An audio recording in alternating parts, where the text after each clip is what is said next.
allegiance. Okay. I now call this regular meeting of the Board of Education to order at 7:01 p.m. Please, we'll take a moment of silence to be followed by the Pledge of Allegiance.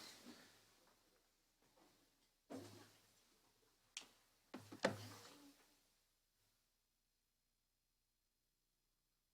pledge allegiance to the flag of the United States of America and to the republic for which it stands, one nation, under God, indivisible, with liberty and justice for all.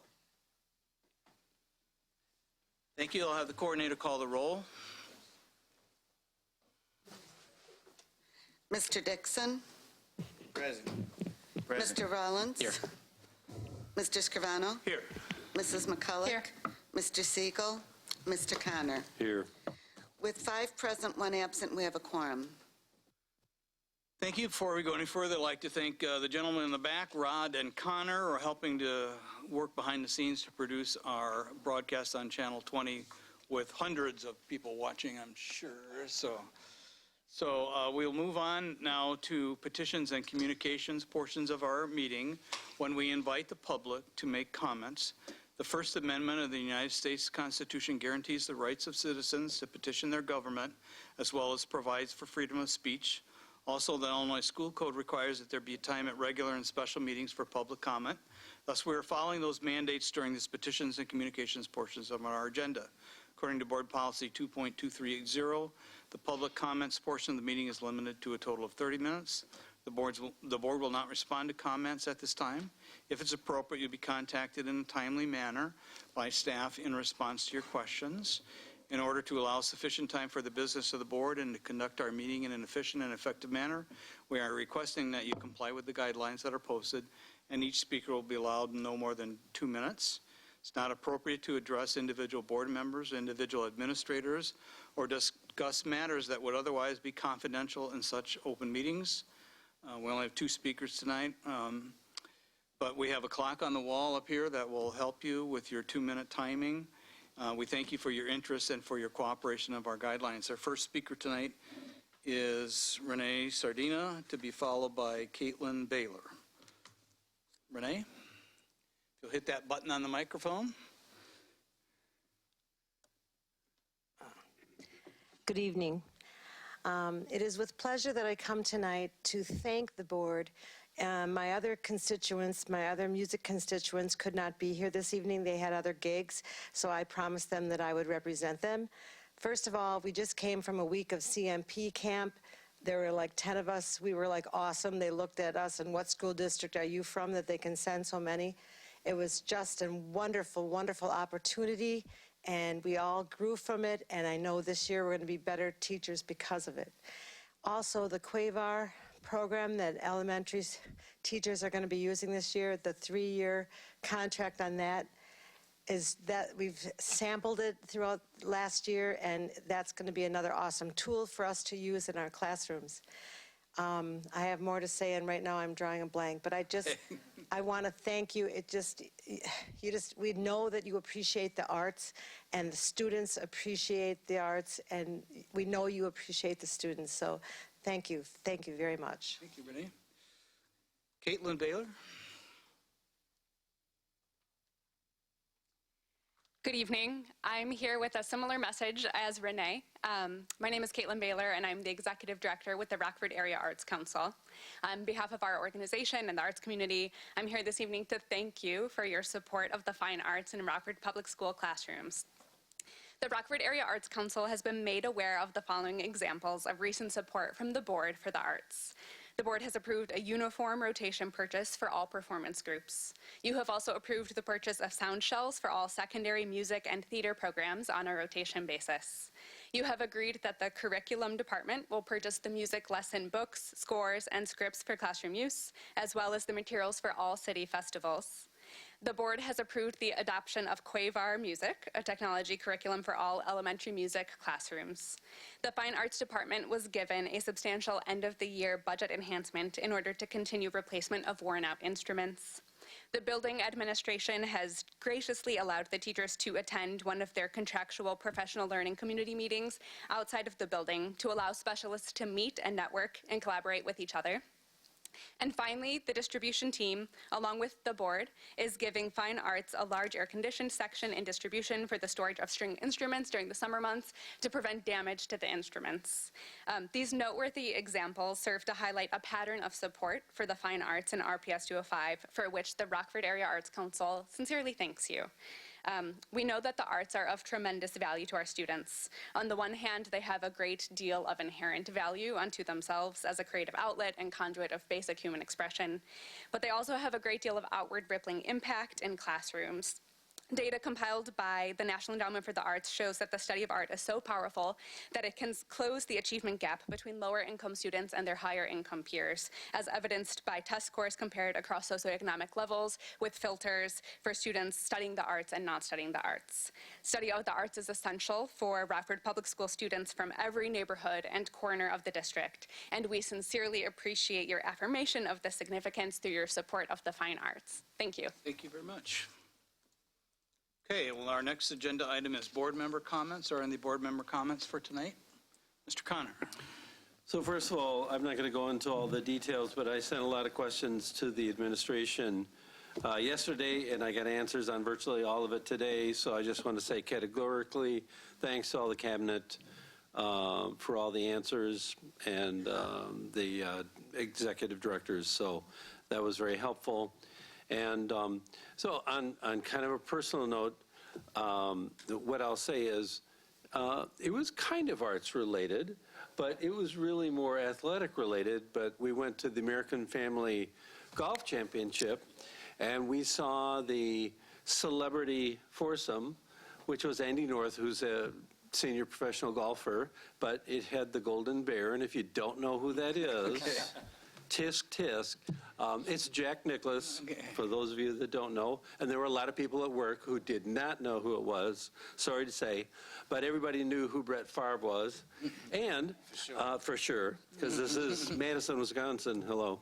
And then the other part, which is my musical tie-in, was Toby Keith was one of the celebrities, and he also did the concert.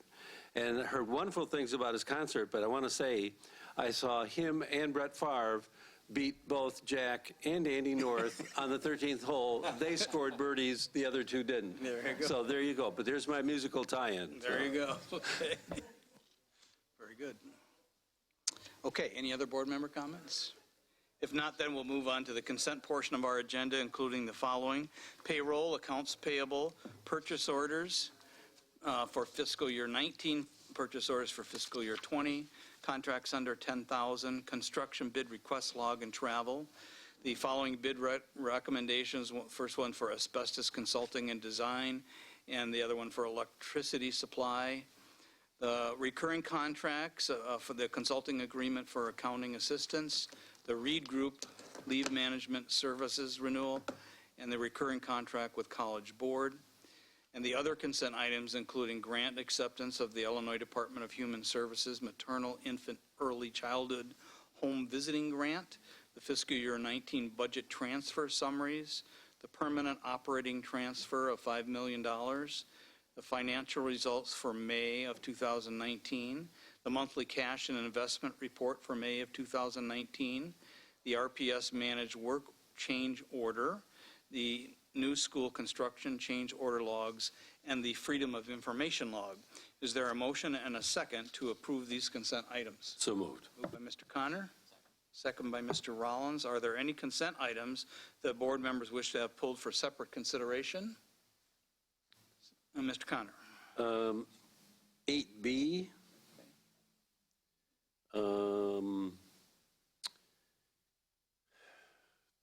Sorry, looking for it.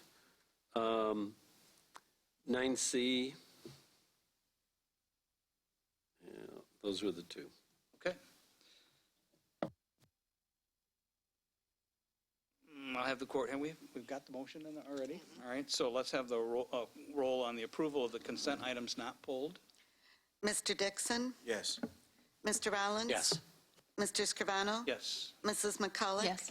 Mr. Connor? Yes. The motion passes with 5 yeses, 1 absent.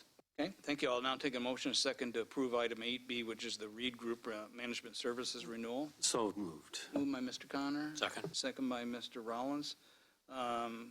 Questions or discussion? Mr. Connor. If I can get this. Okay. All I wanted to say is that there may be some question, I don't know, amongst some on the cost effectiveness of this. I got a good answer from Mr. Zediker. Essentially, what's going on here, the actual numbers are that if this were brought in, it would cost more in terms of full-time staff. So that was part of the cost. And it seems overall that the management of the leave of absence program is better done by a group of outsiders where this is really their specialty, and it's been very effective for us. So I just wanted to give a shout out that I thought the answers were very good, but this is a good program. Okay, any other comments or questions?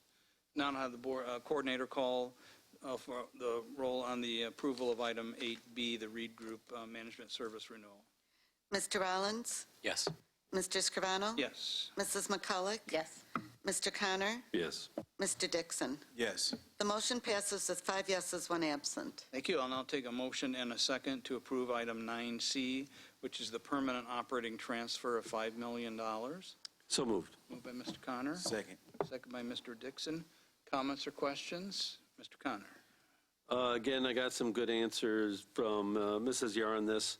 It does sound like a lot of money, and I'm always having to be reminded every year that this is roughly in the neighborhood of what we do for these transfers. So I think there are some things that they are looking at for some improvements on this. But it seems to me from the public standpoint, this is one of those that's kind of built into the system. And it's really, it's a mechanical issue. And even though, as a layperson, it doesn't make a whole lot of sense, I'm always pretty honest about that. I mean, if it does make sense, it does make sense. But I totally understand why. So just wanted to say, I know it sounds like a lot of money, but this is really the mechanics of how the state works, the funds. Okay. Any other questions or comments? Seeing none, I will have the coordinator then call the roll on the approval of item 9C, the permanent operating transfer of $5 million. Mr. Scrivano? Yes. Mrs. McCulloch? Yes. Mr. Connor? Yes. Mr. Dixon? Yes. Mr. Rollins? Yes. The motion passes with 5 yeses, 1 absent. Thank you. We are now on to the closed session consent agenda items, including the following. The appointment of Ben Epperson as a 12-month Executive Director of Curriculum. The appointment of Nicholas Blitch as a 10-month Middle School Assistant Principal at West Middle School. The appointment of Scott Rogers as a 10-month Elementary Assistant Principal at Carlson Elementary School. The appointment of Sarah Schaefer as a 10-month Elementary Dean at Haskell Elementary School. The appointment of Jesse Starr as a 10-month Elementary Dean at Constance Lane Elementary School. How cool does that sound? Brand new school. The appointment of Cynthia Gwynn as the 10-month Middle School Dean at Kennedy Middle School, and the HR report and addendum, and the following closed session consent items, including student discipline.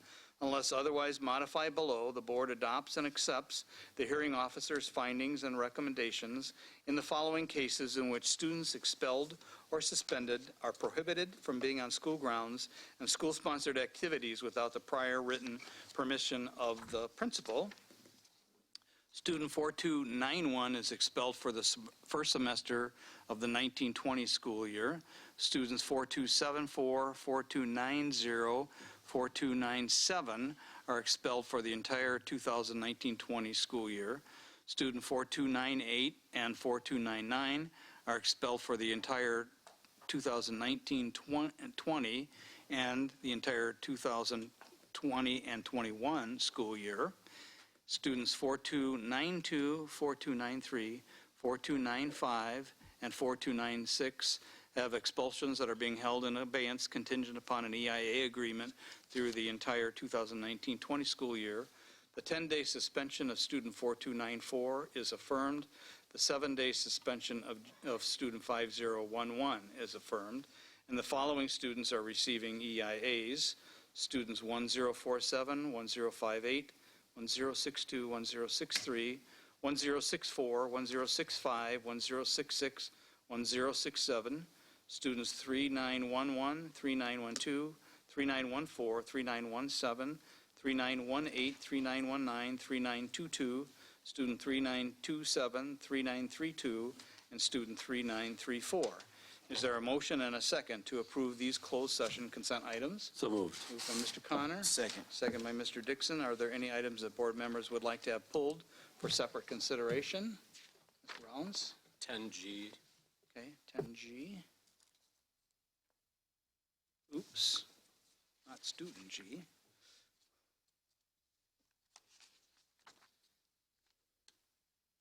Okay.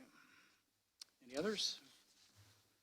Now I'll have the coordinator call the roll on the approval of the closed session consent items not pulled. Mrs. McCulloch? Yes. Mr. Connor? Yes. Mr. Dixon? Yes. Mr. Rollins? Yes. Mr. Scrivano? Yes. The motion passes with 5 yeses, 1 absent. Okay, now I'll take a motion and a second for the approval of closed session consent item 10G, which is the HR organizational report and addendum. So moved. Moved by Mr. Connor. Second. Second by Mr. Dixon. Any questions or comments? The coordinator will then call the roll on the approval. Oh, Mr. Connor, did you have? No. Okay, all right, your mic's on. Okay. You're getting ready. You're ready to jump the gun. All right. Have the coordinator call the roll then on the approval of item 10G. Mr. Connor? Yes. Mr. Dixon? Yes. Mr. Rollins? Abstain. Mr. Scrivano? Yes. Mrs. McCulloch? Yes. The motion passes with 4 yeses, 1 abstain, 1 absent. Thank you very much. We'll now move on to the next item on the agenda, which is the superintendent's report. Dr. Jarrett. Yes, and just to provide a brief introduction, I'm going to have Mrs. Detman, followed by Dr. Saltis, followed by Mrs. Yar, with 3 different but all very important reports. I acknowledge up front that this will probably be a fairly lengthy set of presentations, but I think all 3 are extremely important to our strategic focus. The new growth update will be supplemented with future follow-up once the data embargo is over. This is really a look backwards on student growth and attainment for the last school year. We're looking back, and we're going to get much more detail coming forward at the November board meeting after the embargo ends. Dr. Saltis, in her report, is going to be spending a whole bunch of time talking about our special programs. There were 2 supplemental pieces of information that were in the board update that I hope everyone had a chance to look at as well. There was a great deal of information about admissions policies, along with the disaggregated data for West and Auburn, the CAPA program and the gifted program, so that we can break those out, which we haven't been able to do in the past. So really pleased that you're going to have the opportunity to dive into that if you have not done so. And then Mrs. Yar is going to provide a very detailed audit report. So I'm going to start with Mrs. Detman and the spring MAP growth report, and the floor is yours. Thank you. Happy to be at the top of that lineup. So we do this every year. This has now become an institutional habit in the spring, at the end of the year, to look back at the growth from fall to spring. This will be the 3rd time that we've done this report. And I just want to remind us of where we've gone over the last 3 years before we jump into this year's results. First, a friendly reminder that when we have district-wide initiatives, our theory really is that we crawl, then we walk, then we run. And in year 1, our crawl was, let's administer the assessment, and teachers are able to identify reports. Year 2, we deepened our learning, and I introduced the board to conditional growth. And we looked at the conditional growth index and conditional growth percentile. The deepening at the school level was really utilizing those reports to drive instruction. That was more of a walk year. This year, what you're going to see is that some of us are still walking in terms of looking at that data and using it to drive instruction, and there are pockets throughout the district that are absolutely running. They're using it as one piece of triangulated data. They're using it to strengthen their Tier 1 instruction. They're using it to look at subgroups of students, and we can see that these pockets are really soaring. What you'll see, however, district-wide, is that we have many pockets that are still walking as well. And so we need to be learning from those that are already running and really deepening their practice so that we can bring everyone along as well. And I also want to say that despite the fact that our data is under embargo until October 31st, I've been living in the data for quite some time now, a few weeks. We're able to kind of get in and see our preliminary results, and they do look promising across the board in terms of our performance on IAR. So this is just one piece of our student growth and attainment picture, and we are only focused today on our spring math results. Last year, we began talking about a conditional growth index, and I'll remind you first what conditional growth is. Conditional growth is how much more or less our students grew than we expected. When you stay at 0 and you have a CGI or a conditional growth index of 0, it means that our students did exactly what we thought they would do. If you're already achieving and you're already at grade level, 0 is okay, but we have gaps, and we know that across our district. And so our goal is to far exceed 0 by having a minimum threshold of 0.55 for our CGI. And I'll be walking you through some teams that far exceeded the 0.55 goal and others that have work to do. We're going to start first by taking a whole view, a broad view of the entire district, all grade levels K through 8. 0 is K here.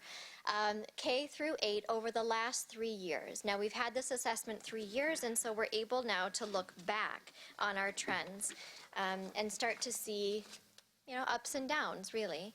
And we'll start looking at reading. Our strongest growth really is in kindergarten. And we did see a slight decline this year down to 0.66, but we're still meeting that 0.55 threshold district-wide. In first grade, we did have an uptick last year, and we lost that this year. We need to ask why. In grades 2, 3, and 4, we're still below the line, which means we have a negative CGI. That means that we are not overall maintaining growth from fall to spring. However, if you look at the trend over the last 3 years, we're getting closer and closer to that 0 line. And that is a trend that's been continuing for the past 3 years, so we're going to keep watching that.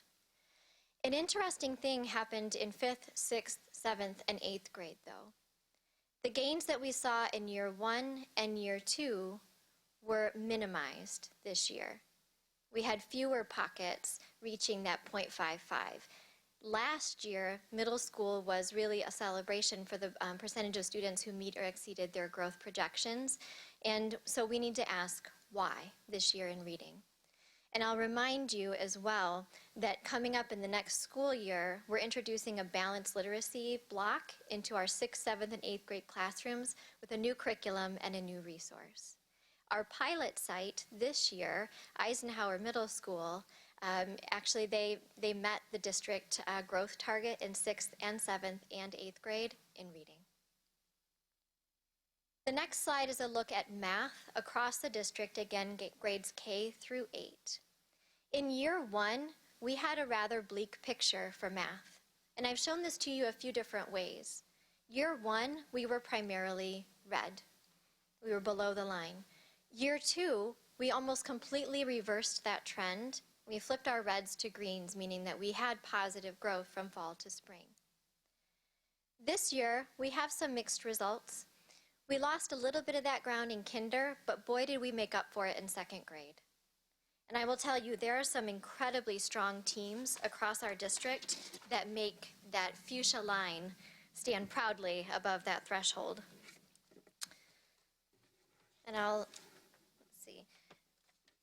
Once we get to 2nd grade, I'll talk a little bit more about that, but we have Lathrop, the 2nd grade team at Lathrop, the 2nd grade team at Haskell, and Froberg, and Washington that are really doing some deep and good work in growth. I am a little bit worried about 6th and 7th grade math.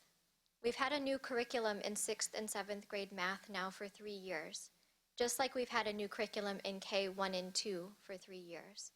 We need to ask what's happening, and we need to turn our eye toward implementation and toward grade level goal setting as well.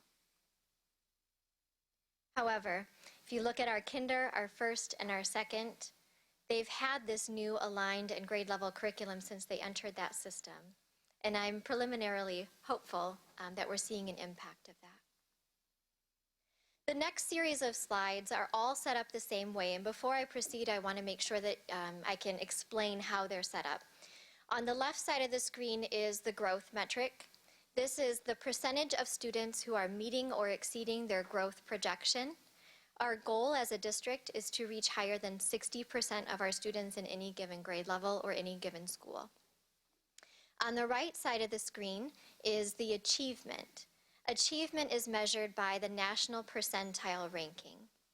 And we want to see us inch closer and closer to 50% and then exceed 50th percentile ranking. That puts us average nationally. At the bottom of the screen, highlighted in yellow, are the number of teams throughout the district that met the growth goals in both reading and math. There's also color coding on these slides. Red indicates a drop from last year to this year. So we may have met the target, but we dropped from one year to the other. Yellow means that we sustained, and green means that we grew year over year. So green does not mean that we have met the attainment target. It means we saw growth from year to year. Okay, so let's take a look at kindergarten.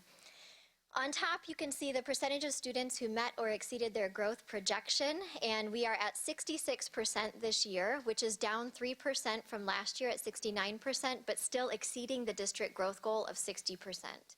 So this is both a celebration and a caution. We want to maintain that growth year over year. In reading, we did see a slight decline of 2%, and so we're coded red there as well. On the achievement side of things, we stayed flat in math at the 53rd percentile nationally, which puts us up over that 50th percentile, and that's still good news. And then in reading, we did see a slight decline of 1%, putting us at the 52nd percentile, still over the 50th percentile, national percentile rankings. We had 19 kindergarten teams meet the district growth goal in math, and 9 of them met in reading. In first grade, we saw, again, a slight decline, 3%, from 56% to 53% of students meeting or exceeding their growth projections. We want to see that inch closer to 60%, and then 5% decline in reading. On the achievement side of things, however, we see a really nice increase from the 30th percentile to the 38th in math, and from the 32nd percentile to the 34th percentile in reading.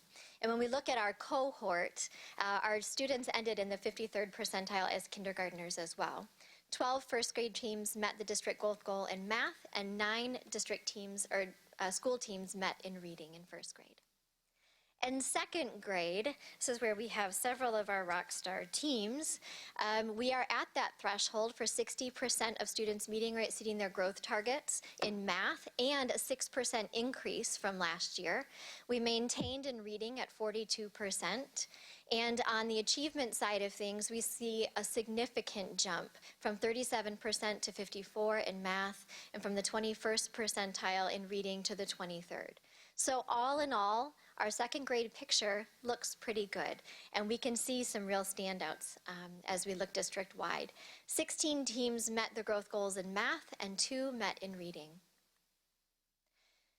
Third grade is where we start to see some struggle, and we see it in a couple of different ways. Number one, you can see that the color of the slides has changed slightly. So we maintained our 48% of students meeting or exceeding their growth projections, and we declined by 1% in reading. On the achievement side of things, however, we stayed flat, 11th percentile and the 10th percentile. You can see then at the bottom that fewer teams are meeting their growth goals. This makes sense. 9 third grade teams in math, and 3 third grade teams in reading. In fourth grade, this story is very much maintained. We are kind of stagnant around that 9th to 11th percentile nationally. This is where we need to shine our flashlight. And we've noticed this over the last couple of years as we've analyzed this data, and this year it really stands out. As a district, we need to shine our flashlight on grades 3, 4, 5, and 6.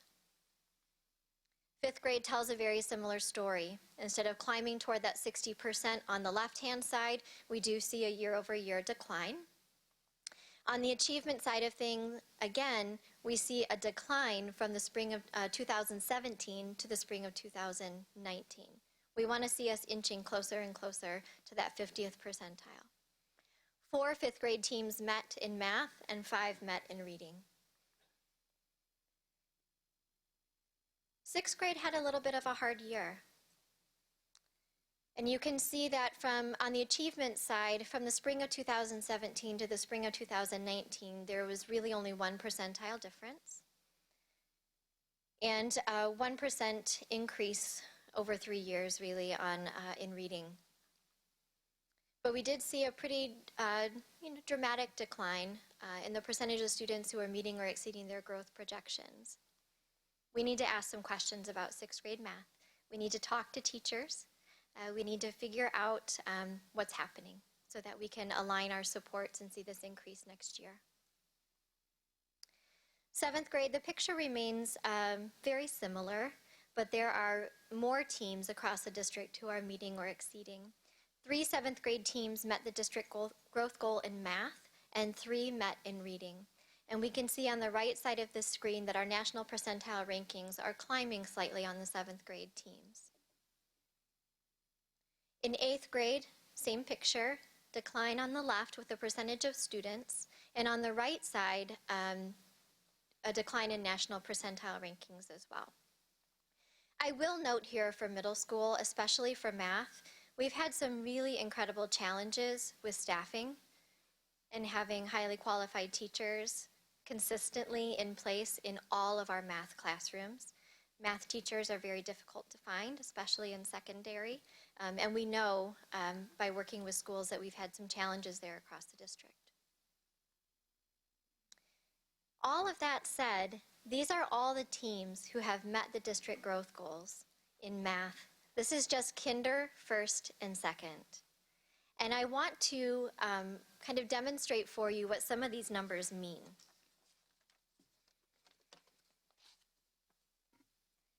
Ellis, first grade in math.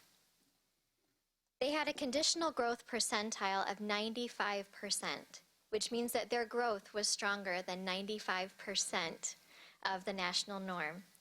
They had a 1.64 CGI, conditional growth index. What that means for Ellis first graders is that they started at the first percentile nationally in the fall, and that growth grew them to the 12th percentile nationally in the spring. That is incredible. It's a significant amount of work to get out of the first percentile, because the first percentile is where we start measuring. You never really know where students truly are. To grow from the first to the 12th is incredible. Froberg, second grade, they have a 99th conditional growth percentile, which means they're at the top of what we can measure for growth. Their conditional growth index was 3.45. Our district goal is 0.55.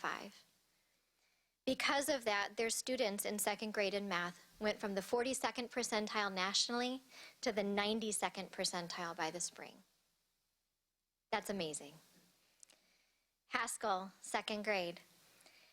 Their conditional growth percentile is 99%, again at the very top of the scale. Their CGI was 7.79, which is amazing. They grew their students from the 38th percentile to the 99th percentile. That was not an accident. There's intentionality in planning, there's intentionality in data analysis, and there's intentionality in instruction happening in the classroom. There's little asterisks next to several schools on these slides, and the asterisk means that you have read about the story of what's happening with instruction in these schools and the superintendent's board update from Mary Call. So several of these things we've been noticing all year, and we've been sharing their stories with you. Lathrop, for example, 7.95 second grade, is the work of a single teacher who determined that he needed to differentiate instruction for every single one of his students. And it was contagious, and his team wanted in on that success as well. And so he spent his time on prep and lunch in his colleagues' classrooms, working with them, sharing the strategies, and as a result, their entire grade level grew at incredible levels. Third, fourth, and fifth, there are fewer teams here on this slide. So we need to be learning in our schools about what's working in our kinder, first, and second grade classrooms and shining our flashlight on third, fourth, and fifth grade.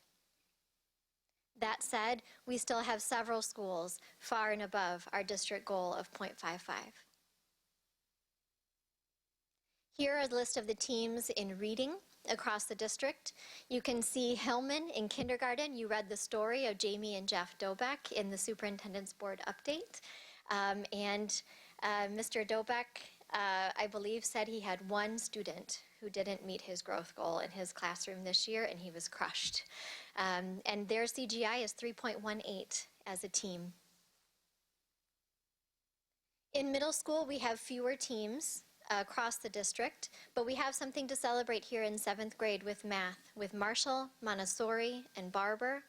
In 8th grade, we can celebrate Lincoln, Risa, Marshall, and Montessori. All of them exceeded the goal of 0.55 CGI. In reading, you can see Eisenhower Middle School can be celebrated in all 3 grade levels for exceeding that 0.55 goal in 6th, 7th, and 8th grade. We can also celebrate in 6th grade Lincoln and Marshall, Risa and Marshall in 7th grade, and West in 8th grade. We also have several schools that we can celebrate. The schools that are on the screen now had greater than half of their grade levels in their school exceed the district growth goal. So that's Lathrop, Whitehead, Washington, Kishwaukee, Hillman, and Marshall Elementary for our elementary schools. And in middle school, Eisenhower, Lincoln, and Marshall. We have a lot of work to do. We have a lot of next steps. As I started at the beginning, we have some incredible bright spots throughout our district that we need to learn from, and we also have a lot of really great research questions that we need to work as a team to answer. But first, we need to celebrate growth. And we're doing that now. We'll also be doing that throughout next year, both at Downtown Leadership Club, at the All Principals meetings, at the Leveled Principals meetings, at faculty meetings in schools, and hopefully among teacher teams. Secondly, we're going to continue learning. We have several August Institute Day sessions devoted to formative assessment, PDSA, or Plan, Do, Study, Act in the classroom. We also have teachers sharing strategies with other teachers. Third, we need to share solutions. We need to cut out time for teachers to be working with other teachers. We had some early success with this on May 3rd as our curriculum implementation leaders, CLT members, instructional coaches, and principals stood up and delivered professional learning to each other. That's the most powerful learning we can do, is learn from each other where we're getting results in our district with our kids. Fourth, we need to monitor implementation. We need to know where our core curriculum is being developed strongly as a Tier 1 classroom strategy. We need to find that, we need to replicate that, and we need to empower those teachers to share their work with others. Fifth, we need to integrate our key measures for accountability. We cannot continue to have 2 separate conversations about growth and attainment. We need to integrate them into one conversation to really give us the full picture of all of our students. And we're working on that now. Today we had some training with principals around our new scorecard. We'll be working together with you to continue to integrate our key measures. And that really puts us into the run phase of MAP. And then finally, number 6, we need to align our resources. We need to ensure that our site-based budgeting is successful, that principals have all the tools and the data needed to truly understand the picture of where their students are and align their resources to improve student outcomes. There are 2 key dates coming up where we'll be revisiting this conversation again.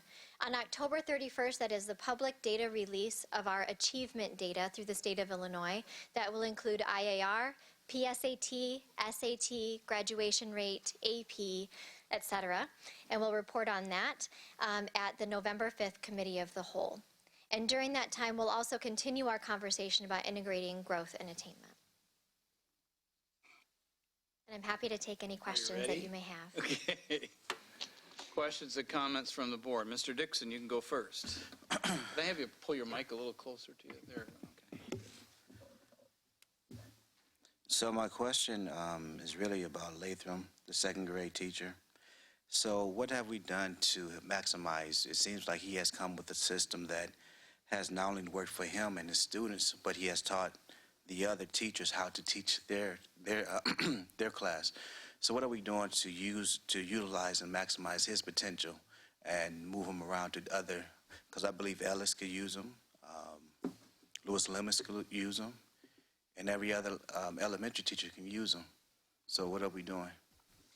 Step one, we've reached out to him to see if he would be willing to host a session at our August Institute Days as a presenter so that he can share his strategy with others.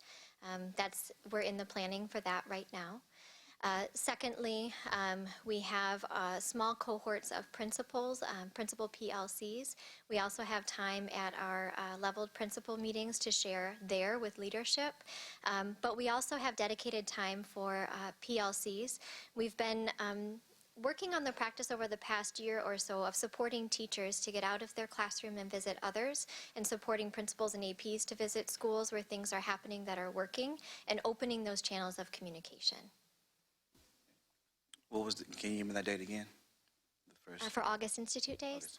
Yes, August 28th through the 30th, 28th and 29th. Okay, Mr. thank you. Rollins? Was Mrs. McCullough first? Ms. McCullough, you want to go first? Okay, Mr. Rollins. So I've mentioned the law of unintended consequences before, and it's and partly that's because what I get paid to do in my paid job is to think about unintended consequences. So I think about it here too. So we're focusing on, all of our measurement is on growth from fall to spring. And one way to show really good growth from fall to spring is to have low scores in the fall. And so that's my question, and that's my concern, and it's more than a theoretical concern. As we put more emphasis, I won't say pressure, I'll say emphasis, on schools, and the schools are expected to show greater growth, and the schools are getting that message, and they're creating programs to create incentives for kids, and some of those kids are smart enough to figure that out by themselves. I know a teacher who spends a lot of time looking at her MAP growth scores and has already said that she's finding students who are performing much worse in the fall than you would expect based on their previous spring scores, much greater than the summer dip ought to produce. And then they get rewarded in the spring because they met their growth targets.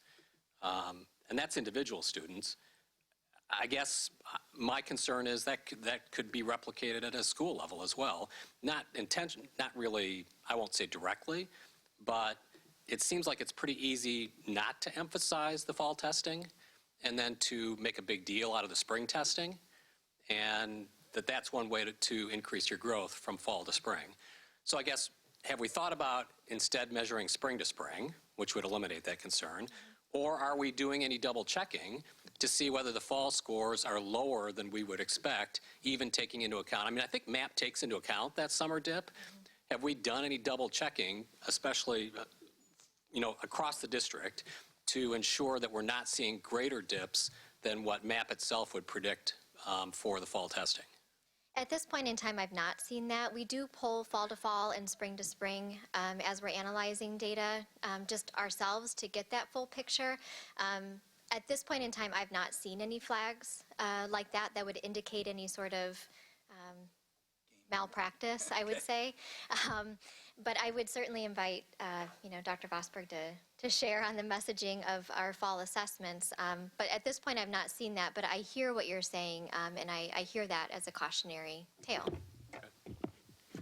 I haven't seen any data to support that. I do obviously share that concern as you emphasize metrics that there could be external pressure to manipulate the system. I think Dr. Jarrett did a nice job of laying out conversations around a scorecard, which factors in attainment as well and other metrics. So there's more than one data point we'll look at to analyze what's happening at a school. As Mrs. Detman already pointed out, we do also look spring to spring, fall to fall. So there's a lot of different ways to look at it, but that is a good observation and something to watch for. And I think, as we roll out our scorecard in the next year and really integrating our growth and attainment conversation, as Dr. Vosberg alluded to, I think that'll really mitigate that concern. there are multiple data points that come together to create an index score for students, and not just one data point in the fall. Ms. McCullough. Wish I were excited about your report, but I'm not. There's so much red in here. When you talk about the number of teams in the elementary, how many schools are we using as our number? So 6 fourth grade teams met the district goal. How many are? What's our current magic number, 23? 21. Thank you. I wanted to ask you earlier on, because these numbers mean more in that context, but I didn't want to interrupt, so that would have been. When you were talking about 7th grade, I'm just trying to understand everything you were saying, and you said that the national percentage was climbing. I don't understand where, so could you take me through that? Yes. So it went from 16 to 19 to 16, and 32 to 34 to 30. How is that climbing? Let me back up. Okay. From 6th grade, we're in the 9th percentile and the 22nd percentile. And in 7th grade, the 16th and the 30th. Well, okay, but that says nothing about attainment. That just says that the 7th graders were having more growth than the 6th graders. That's all you're saying? So if you look, yes, and we can look at this another way too. Let's see if I can, there's a little laser. So on the 6th grade, the 6th graders in the spring of 2018 were at the 10th percentile in math, and they were at the 25th in reading. And in 7th grade, that same group of students as 7th graders was in the 16th percentile in the spring and the 30th in reading. So there was a slight increase. We broke out of that 8th through 11th percentile kind of So that is a lag spring to spring comparison of the same you students. were kind of having, or you were referring to earlier. And so you also said for 7th grade that three 7th grade teams met the goal in math and 3 in reading, but that was just an error because it's 1 and 3, right? Am I missing? It's whatever's in the yellow? Yes, I made the adjustment about a half hour ago. I recognize that I missed 2 teams. Oh, okay, so it is 3. It is 3. Okay. I'm listening. Yeah, I appreciate that.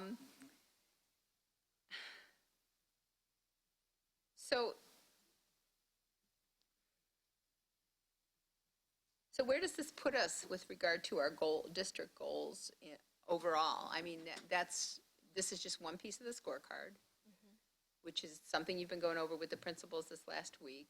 Sure. And so what will we do with these kind of numbers next year when we actually roll out the scorecard?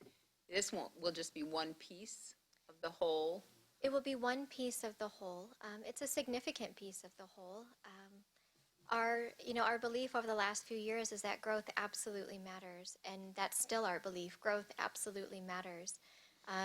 What we're able to do with our scorecard moving into next year, however, is not have 2 separate conversations about attainment and growth, and not then really asking our schools to throw their energy behind one or the other. It's all the picture of a student's educational experience. And we don't have the tools just with NWEA or just with the state scorecard to be able to truly integrate that into a meaningful conversation and give schools all the tools that they need in order to really align their resources and know the full picture of growth and achievement for their students. So I think as we get into this next year, we're really kind of adding a layer on every year. And as we get into this next year, we'll be able to see this growth in a greater picture. Another difference is we're going to be able to see ourselves in according to local norms as well, and not just national norms. That's going to add a dynamic piece to our data analysis as well. And so we'll continue, to grow and deepen our learning on growth in general. Are those national, are local, are growth, not attainment, is what you're saying? All of the above. Are you going to look at both? All of the above. Why is the local just as important as the national? I think it's just as important to know how our schools are doing in comparison with each other as in comparison with the national norm. And Dr. Jett, I don't know if you would like to expand on that at all. Yes, I mean, both are important. And when we look at growth and attainment, it's going to be very clearly, this all will go right into the superintendent's evaluation instrument when the data is finalized for November. And we will have the schools placed for the first time in the scorecard, and all of those school numbers will aggregate into my evaluation. So this will all be captured. So when you look at elementary teams meeting district goals, and you see Kishwaukee, then you see Kishwaukee for kindergarten and first grade and second grade, and you see,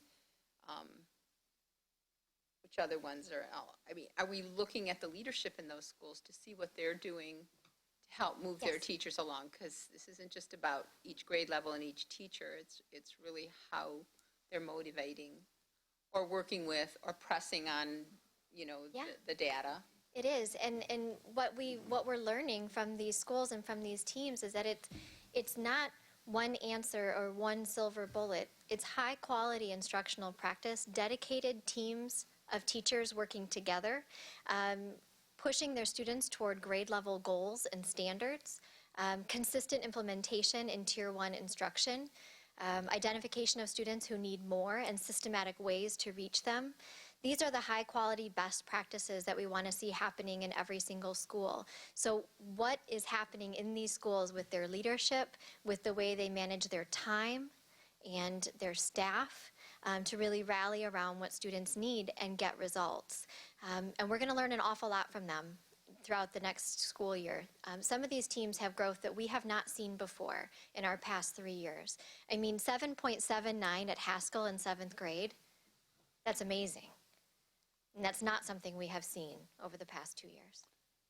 And the Kishwaukee example you referred to, that's the second straight year they've had great growth, and that happens to be one of our MCL classrooms. That was one of the groups that was featured in the State of the District address. So in the weekly update, when Mary comes out with me to school visits, anytime we see anomalies, we immediately spend time interviewing those teachers to make sure that's distributed to teachers as well as the board and the community in terms of getting the word out. And as Mrs. Detman mentioned, we also think Institute Day is a great opportunity to share that as well. So we're constantly looking for ways to not only celebrate the success that we're seeing that is consistently displayed, but also to share it with others. We think benchmarking within our district and sharing those success stories is a really important part of our journey.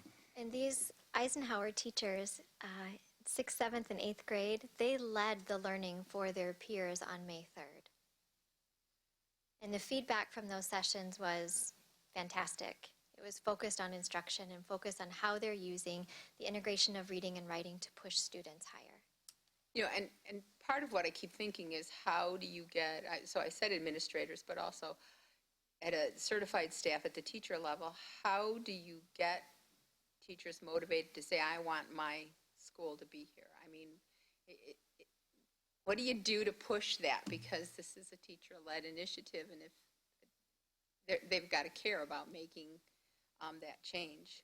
I think teachers do care, and I think I'm not saying they don't, but I'm saying you need to be able as to see motivated it. to sit in your lunch hour with another teacher to find out what he's doing. You need to see Haskell reaching 7.79, and you need to see Mr. and Mrs. Dobeck reaching, I think, 3.45. And you need to, meet them and hear about what they're doing, and you need to see their success. They have students just like yours. Right. And I would certainly invite our union And not friends feel as like, well I to can never correct me if attain I'm that, incorrect. so why should I work so hard? I mean, because this is kids. Really good question. And I know that, Michael, so one of the next conversations we're going to have, or at least updates, is going to be about all our special programs. And I'm not seeing a lot of special programs doing a lot with growth in this area, and yet they are using different, not curriculum, but delivery models. Programs. Mm-hmm. And programs. And so I think that's a conversation that we'll have in a few minutes. But I specifically was looking for growth in those, and I'm not seeing it. Well, for example, Haskell has the highest But growth. Haskell's actually, but we've got quite a few programs. Right, So- no, just And saying Haskell deserves that at the. And high- Marshall is on the list as well. Yeah, on a At the silver higher medal. level. What about our other programs or Haskell was, where did Haskell fall in first and second and third grade? Were they part of that group as well? I mean, we're seeing that at 7th. We're seeing it. Haskell has 1.17 in kindergarten, 1.54 in first, and 7.79. Those are in second grade for math. Now, what will be interesting is to really watch these second graders as third graders. Next year. Because we know that is a really difficult transition between second and third, so I'm really interested to watch this group of students. What were your numbers for Barber? Dr. Saltis has a whole slide, a Okay, couple on of that, slides, we'll a see those suite growth of slides pieces. devoted to Barber. Okay. Well, thank you. You're welcome, thank you. Mr. Connor? So for the 12 to 15 people that are watching on television, and I heard that was a good number that stream it. Great. As a reminder, we've had this discussion now for quite a while, and one piece of context that I think is important is that I think that there's been this emphasis on growth and achievement, and one of the things that we're looking forward to is the fall results. Most of these numbers, and some of you may have paid attention or maybe not, are not a surprise. This is not, voila, this was not the best. We knew this was occurring, so I want to make sure everybody knows that. So all our questions tonight are not from some place of shock. I think one mechanical suggestion I've got for you, because the whole red, yellow, green thing's been bugging me, and I didn't articulate this in my comments to you, but one of the things I'll say that we do at work is we really leave red, yellow, green as the target, and then when you want to show differences between the years, you do arrow up, arrow to the side, and arrow down. And I know that's not as quick as some of this, but it's just, so my example is that if you look at first grade, it is very funny to see it go from the kindergarten the year before, and you have, it's the white boxes or really blue, whatever color you like, that all of a sudden, it goes from 53%, and then all of a sudden we were at 38 and 34% below that target. And it seems to me that's the real story, because the growth is great, year over year, but those are different cohorts. So I really, one of the suggestions I've got is that, I know it's a mental thing, and I apologize, but I deal with numbers all the time, and green is considered good. And whereas the growth was good, which would be the arrow up, you would still see it's, let's say, red, depending on what your ranges are, so that it's apparent. Because that's the one thing, as I read through this, and again, for those of you that have paid attention, a lot of these numbers really go down when you look at that stat at the bottom in the yellow, which is the number of teams that exceed. There's a straight line down from kindergarten through 8th grade, pretty much. Although it's 0 and 6, it's hard to go And below. there are significantly fewer teams available. I totally get. 6th, 7th, and 8th grade. So then let's show it as a percentage or something. But Sure. still, the numbers. Sure. Even the numbers earlier. Mr. Dixon and I were talking. If you think of the percentage of the teams you're dealing with, we probably should show that as lower. But I think my suggestion is there's a real context. And I know you're trying to do that with that overall chart on the bar. I just think that there's a number of, if you will, vectors that we're bringing together at once. And I know that the school dashboard will do more of this, because you'll have more things that are side by side. Because one of the questions you have to ask yourself is, the percentage of funding, the tenure of the teachers there. There's all kinds of corollaries that I think, you'd like to see as a whole. And that's what I'm assuming the dashboards will do for us when we see it by school. But I do think there are some things on this. So my comment is that this was expected. Really, there are some things that we should celebrate, and you're right to do that. But I really think contextually that there are some things, and I will say the one thing that really struck me was the cohort between kindergarten and first. It really, there's some start to that downward trend, that if you look at the actual percentage difference, that's a fairly large gap.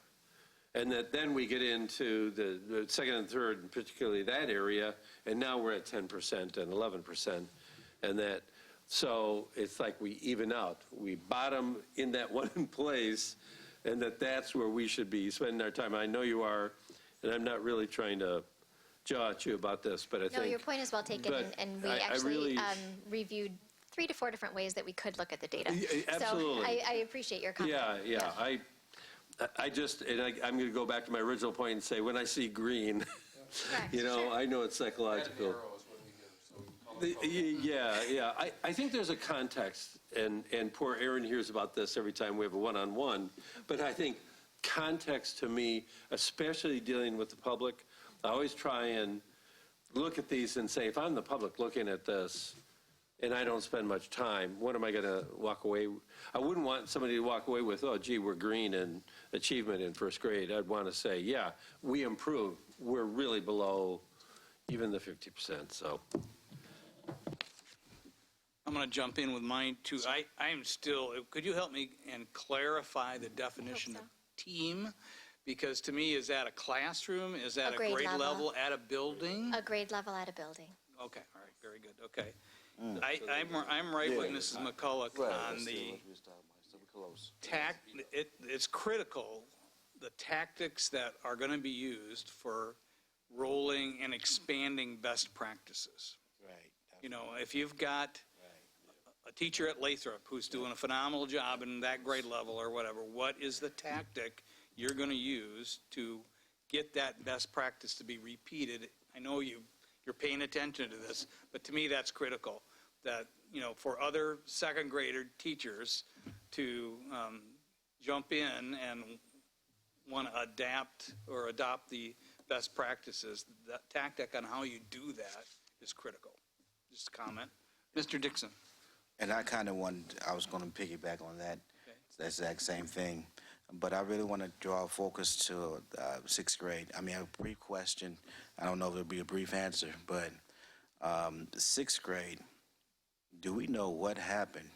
Do we know teachers left? I mean, there could be so many different variables. And I'm going to leave it as that and let you. Do we know for sure? Not at this time. But do we know that in the middle school level we had some staffing issues? Yes. As a result, I think our students did struggle, especially in math. That transition from 5th to 6th grade is always difficult. We see it in multiple data points across the district. I think our transitional years of 5th to 6th and 8th to 9th are another area of focus. But can I say with certainty what happened? No, I can't. But what we can do is begin this next academic year as learners and having visibility in classrooms, listening to teachers, listening to principals about their challenges and their barriers. We need to ensure we're examining our curriculum. Our curriculum leadership team members, our CIL's curriculum implementation leaders, are doing intentional work. They're coming together as a PLC to learn from each other and share best practices across the district. And that is a good place for the 6th grade question to really live, is with them. They're doing the work on the ground. Okay. Mr. Rollins. I guess the only other observation, and I'm pretty sure we've had this discussion, and you yourself have pointed this out, but I am following the cohorts, and we do, you know, I don't really understand it, but we're starting out at a pretty good position under achievement in kindergarten. Yes. And you follow the cohorts, and they get worse every year until they bottom out in 3rd and 4th grade, and then we start a slow decline. And then we spend the next umpteen years digging out of that hole. Yes. Correct. That 3rd, 4th, and 5th grade, upper elementary year, those are critical years. And we really need to shine our flashlight there. We've done a lot of significant work in kinder, 1st, and 2nd. We adopted Reading Horizons. We have Lego education happening. We have brand new curriculum across the board. We have 60% of our kindergartners coming from our strong early childhood program. We have a lot that we've leveraged resources there. We asked our instructional coaches to put a lot of their time in the first 8 weeks of school onboarding kindergartners into elementary school. And so now we see some wins there. We need to turn some focus to 3rd, 4th, and 5th grade. And in regards to your question, we really have two mechanisms, or your comment, we really have two mechanisms to kind of amplify best practices across the district. The first is through our elementary instructional coaches. We have a two-way communication feedback with them. They meet here intentionally for a half day every Friday with Susan Fumo, who leads them. And we have our curriculum department coming and our director of MTSS coming to gather feedback from them, learn from them, share best practices out with them, and get things going to and from the central office. It also gives us places for us to go visit and observe and to learn and to engage in conversation. The second mechanism is through the curriculum implementation leaders, and you all have approved now to really roll that out district-wide for all grade levels with new curriculum. And so we are up to, I think, 83 of these folks across the district who are really our deployment and feedback and communication mechanism from the central office to the schools and back. Not only that, they serve as a highly trained PLC with each other. So when we're talking about 6th grade math or 7th grade math or integrated math 1 or 3rd grade, well, no, not 3rd grade reading. Not okay. 7th grade social studies, for example. We're learning from them as they implement the new curriculum, and then they're going back and they're serving as PLC leads in their schools, setting goals, et cetera, and keeping that message going to and fro so that we can monitor implementation. So we do have some structures in place next year to really facilitate that district-wide learning from teachers in an authentic way. I was really talking more about 1st grade and 2nd grade being the issues, because the biggest drop is occurring from kindergarten to 1st grade. Oh, well, you could have stopped me 5 minutes ago, Mr. Rollins. So, no, I agree with you. I agree with you. We do see that. We see about the 53rd, 52nd percentile in kinder, and then by 1st grade, we're into the 30s, and then a steady decline from there. So, and this also highlights for me kind of the disconnect between growth and achievement. So, let's look at the spring 2017-2018 cohort in kindergarten that had a 53% percentile on achievement in math. They dropped 15 percentage points in 1st grade, so that in spring 2018-2019 it's down to 38%. Correct. And yet if I look at the growth is pretty close to what you say our target is. It's 53%. So how do we show 53% conditional growth index for that cohort in 1st grade and have them drop 15 percentage points in achievement? Requires us to look deeper into the data. Who's growing and who's not growing? By how much? Also, there's a summer matters an slide. awful You're lot. measuring growth from fall to spring, not spring to spring.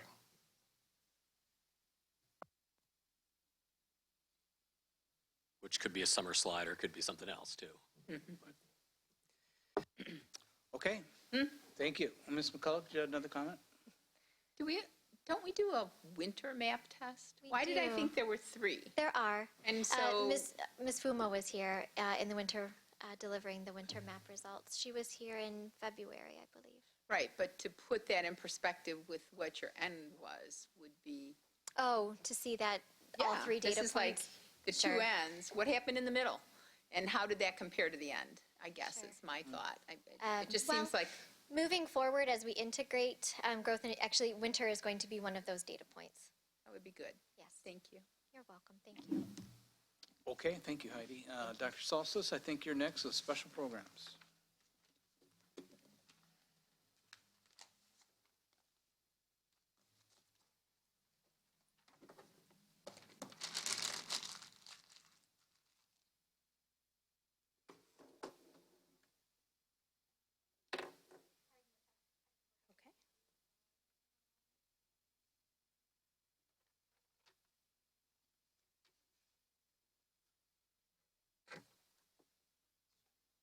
So just as a primer while we're setting it up, Dr. Saltis's slide deck has 67 slides in it.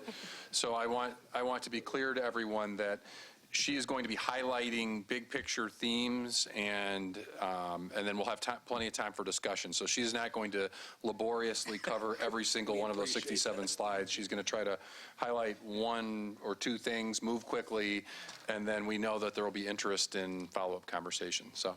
We went laborious. Okay.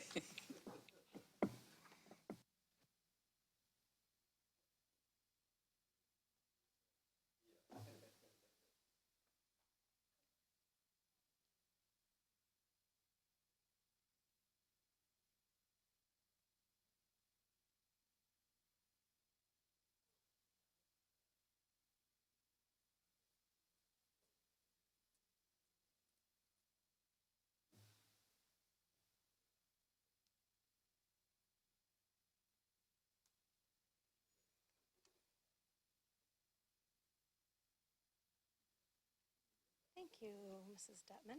Should I go ahead and get started? Okay. Yes. All right, so thank you for having me tonight. We have a newly built special programs report this year with all of the data from all 7 special programs. There's some data that's not new, but it's all in one place, and some other data that's new tonight. So one of the big picture things that we wanted to talk about are what you might want to know about special programs, what we like to share about special programs. Tonight is mostly growth and achievement and survey data, the information that will eventually be on the scorecard. But we also want to be able to share the strategic initiatives for each of the special programs. So we thought tonight would be the data focus on growth and achievement and a few other data points. And then in September, we would have our 3 lottery programs come for one committee of the whole, and then our 2 selective enrollment, Kappa and gifted programs highlighted at 2 different meetings, so we could focus on our strategic plans, initiative, things that we're doing to support the greatest areas of need in addition to the program goals, which are perhaps at times less data focused, but sometimes more qualitative data focused. And then our subgroup data you got in the board report last week, and we'll align that next year along with this growth and achievement data. Now that the presentation is built, we'll align that in November so that when you're receiving all the information after the data embargo is lifted in November, you'll have special programs data, including disaggregated data for Kappa at West and Auburn and gifted at Auburn, along with the district data. And then we continue to monitor our entrance data. Are we getting the word out? Are the same number of people interested in the programs? And you'll receive that as a Board of Ed update in the spring once we've gone through our yearly cycle, because we do want to continue to monitor interest and access to those programs and be able to understand if there's a spike or a dip there.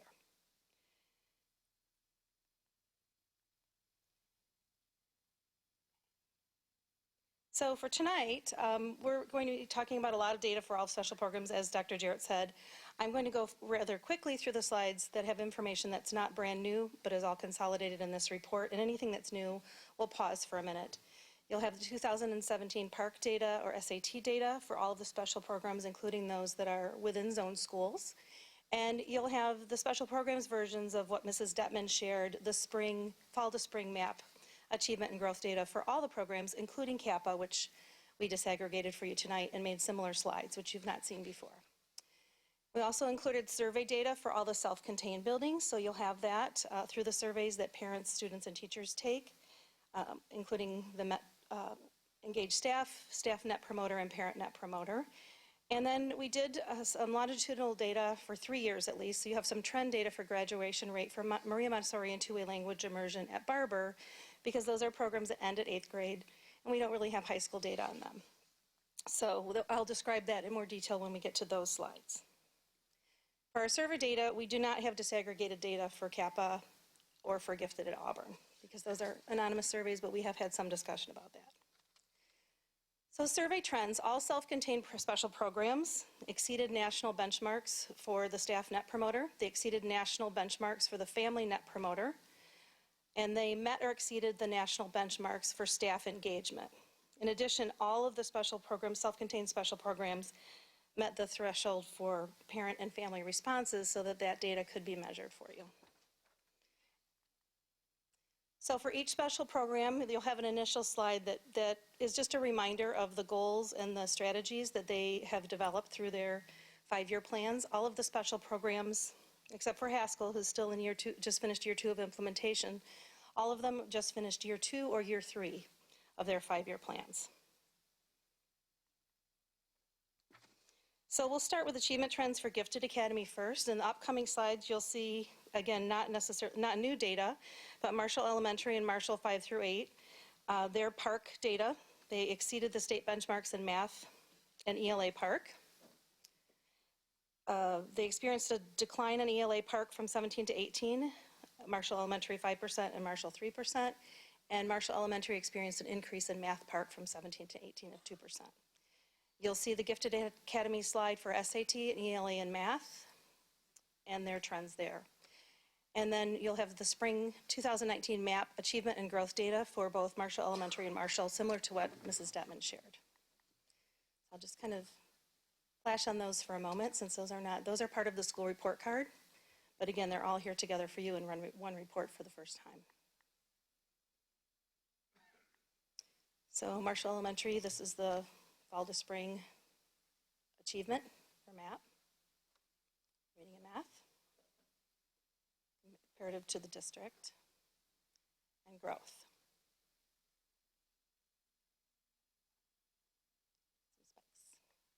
Okay, and then at the end of each program, I will fairly quickly go through their survey data, so you can take a look at that and see reinforce the trends that we discussed.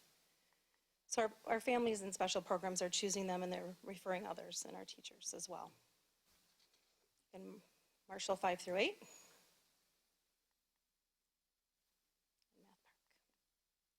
And in the fall, you'll have these updated with the most recent IAR. Marshall Middle Achievement for MAP this spring, fall to spring. And growth. And we do have discussions at our one-on-ones with our administrative staff, and as you see all these special programs data for growth and achievement, this discussion as well as the other fall to fall, winter to winter, those are the things that we talk about when we're doing school improvement plans, in addition to PARC and IAR. So again, 5 through 8, their survey data.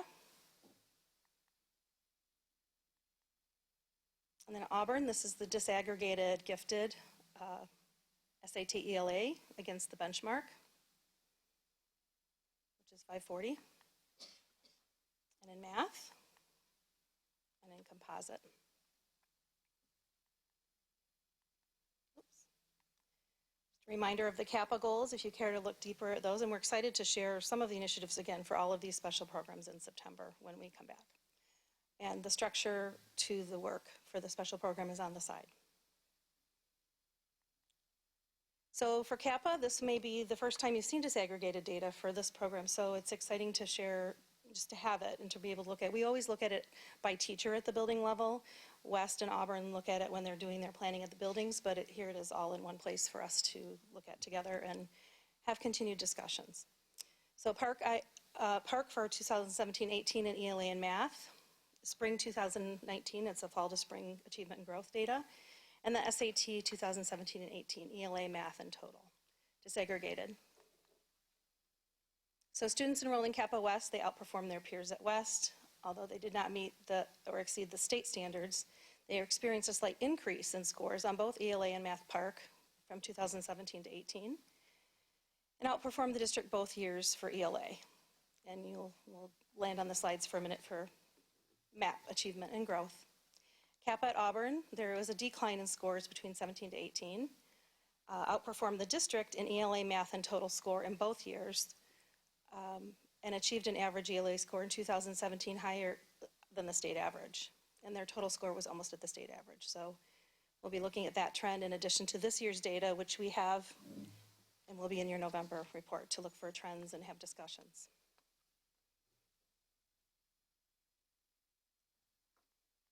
State, district, and CAPA comparisons for ELA. MAP. And this is the fall to spring achievement data for CAPA, 6 through 8.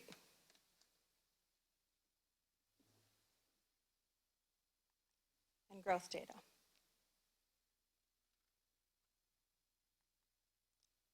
And then the SAT CAPA data disaggregated from the rest of the school at Auburn. Trends already mentioned against the benchmark. Interesting that the state average is under the benchmark. Pretty close to the state average in 2017. So we'll be doing some digging deeper to figure out the trend and what was different between 17 and 18. Now we'll talk about the 3 lottery special programs, starting with Maria Montessori. Just to remind you, that's a pre-K through 8 program. And in addition to their our park data, which you've seen before, I did include their 8th grade data for, it is on the school report card if you care to dig by grade level. But that is one of the things that we do look at when we have our meetings with administration and with teachers, because that's the end of their program. And they may not be introducing the same content and the same standards at the same grade level in the Montessori or the Barber program. We'll also talk about their fall to spring MAP achievement and their 4-year graduation rate. And I'll pause a minute on that slide to explain a little further as to how we got the data and what we looked at, because we tried to do it in a parallel format with both Montessori and Barber. So we have some trend data to look at. So students in Montessori program experienced a decline in ELA and Math Park from 17 to 18, outperformed the district and in ELA both years, and achieved slightly under the district for Math both years. The 8th grade end of program data is included, and the graduation rate, which averages, depending on the year, from 12 to 16% higher than the district average. I know we'll be talking about this one later. There's a particularly strong 8th grade group that left in 2017, and the N for both years, the number of 8th graders, just to kind of give you perspective when you're comparing to a big middle school over 27. They're still rolling up to 8th grade, the program. So a few students that, and then obviously looking at what else we can do to bolster that achievement. And for math. And I will continue to add to this when you see the data in November with the rest of the district, you'll have this past year's data as well.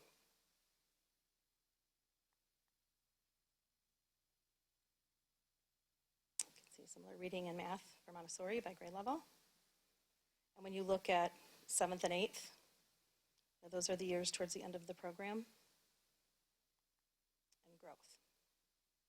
You can see the high math growth. And as Mrs. Detman mentioned, the high math growth is also something that's you've seen in your Friday board report as one of the featured articles from Mr. Kent Holden, who is one of the math teachers in Montessori Middle School. So I'm going to explain the slide here, and you'll see a similar slide for Barber. So we tried to come up with, we wanted to look at what is the result, what's the end game. The end game is we want students to graduate successfully from Rockford Public Schools, and of course we want them to achieve afterwards. But for programs that end at 8th grade, what's another data point? We can't say causation, but we could say correlation. We looked at students who stayed in the programs through at least 6th grade. And the reason we didn't choose 8th grade is because 8th grade, the first group of 8th graders who went all the way through the program at Montessori were graduates last year. And we wanted to look at some trend data. So we know from our internal enrollment data that most of the students, if they stay through 6th grade, will stay through the 8th grade program. When we have any retention issues, it's usually between 5th and 6th when students choose maybe a more traditional middle school. So we looked at the students who stayed through 6th grade, and then we tracked their graduation rate using all the filters for all of the reasons we know students might transfer or leave. And this is the 4-year graduation rate for 6th grade cohorts for the last 3 years. And we don't have 2019 yet. Working with IS. Okay, and quickly go through their survey, which again kind of follow special programs trend. 2-way language immersion at Barber. Again, their goals and strategies, which we'll talk more about in the fall, and specific initiatives they're working on with their new principal. And you'll see the similar information that you did for Montessori.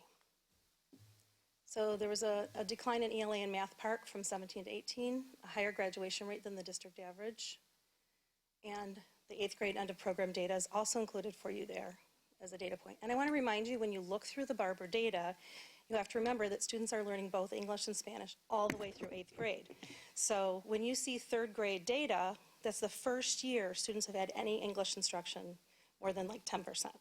So they're taking 3rd grade Park or IAR, they're taking 3rd grade MAP, and they've had 80 to 90% of their instruction has been in Spanish, and the test is in English. So I just wanted to point that out to you when you look at their data.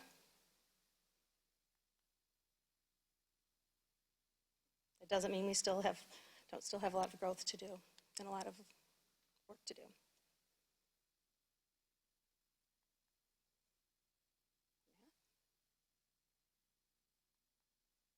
And then their achievement scores from fall to spring map.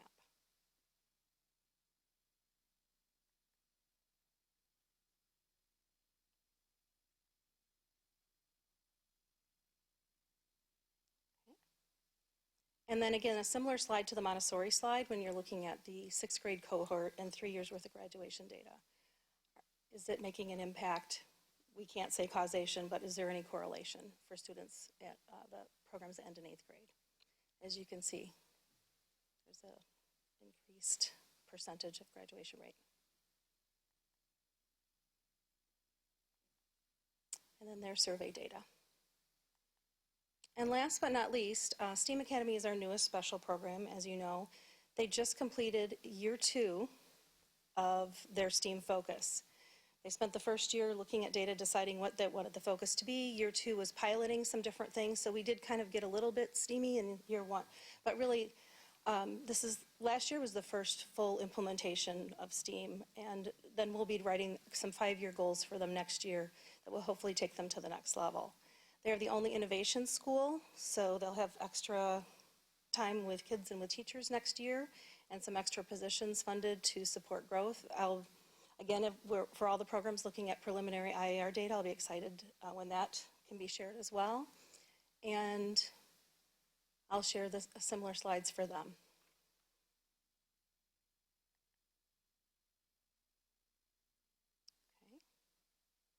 Experiences an increase on ALA and a slight decrease on math from 17 to 18. And again, we'll have this year's data in the November report. And very high achievement on spring map for grades K and 2 specifically. And Mrs. Detman talked a lot about the Haskell team and how we're sharing and what's happening in the building.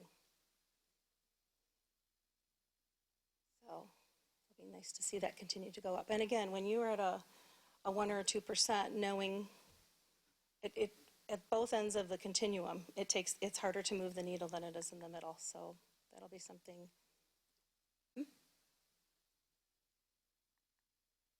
And you can see them on map, their achievement scores. This is their 2nd year of implementation, but 3rd year of focusing on STEAM. And you can see that roll up for the first 3 years. Are pretty strong scores. And now we just have to figure out how we translate to, continue to translate through 3rd, 4th, and 5th and watch that closely. And this is the growth, again, mentioned in the other slides, but specifically for Haskell by grade level. And last but not least, their survey data as well.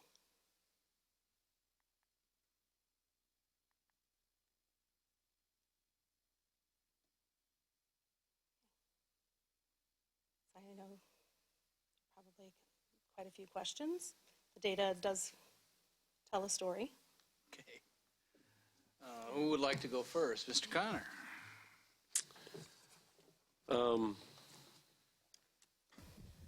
So all this is kind of interesting.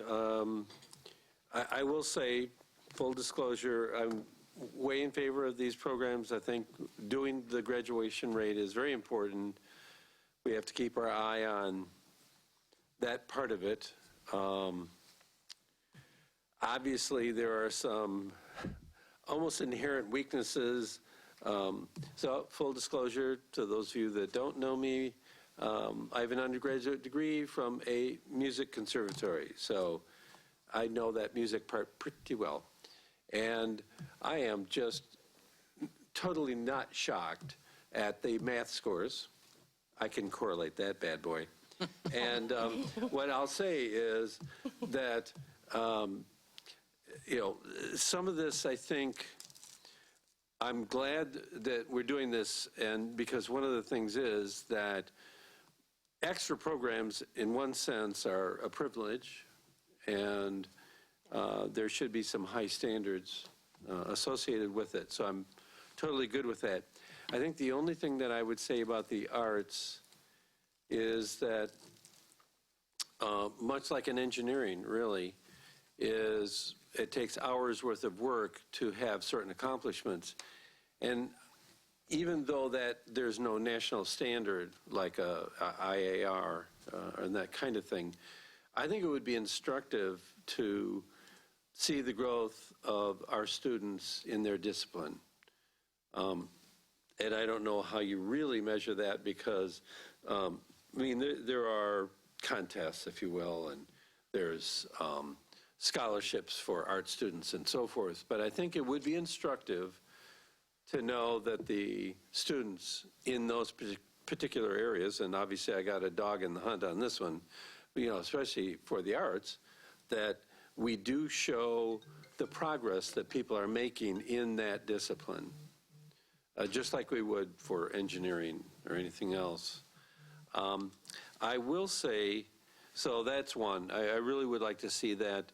And I don't know what kind of analysis we've done, again, on the math and some of the others on the campus side that really are consistently and substantially down.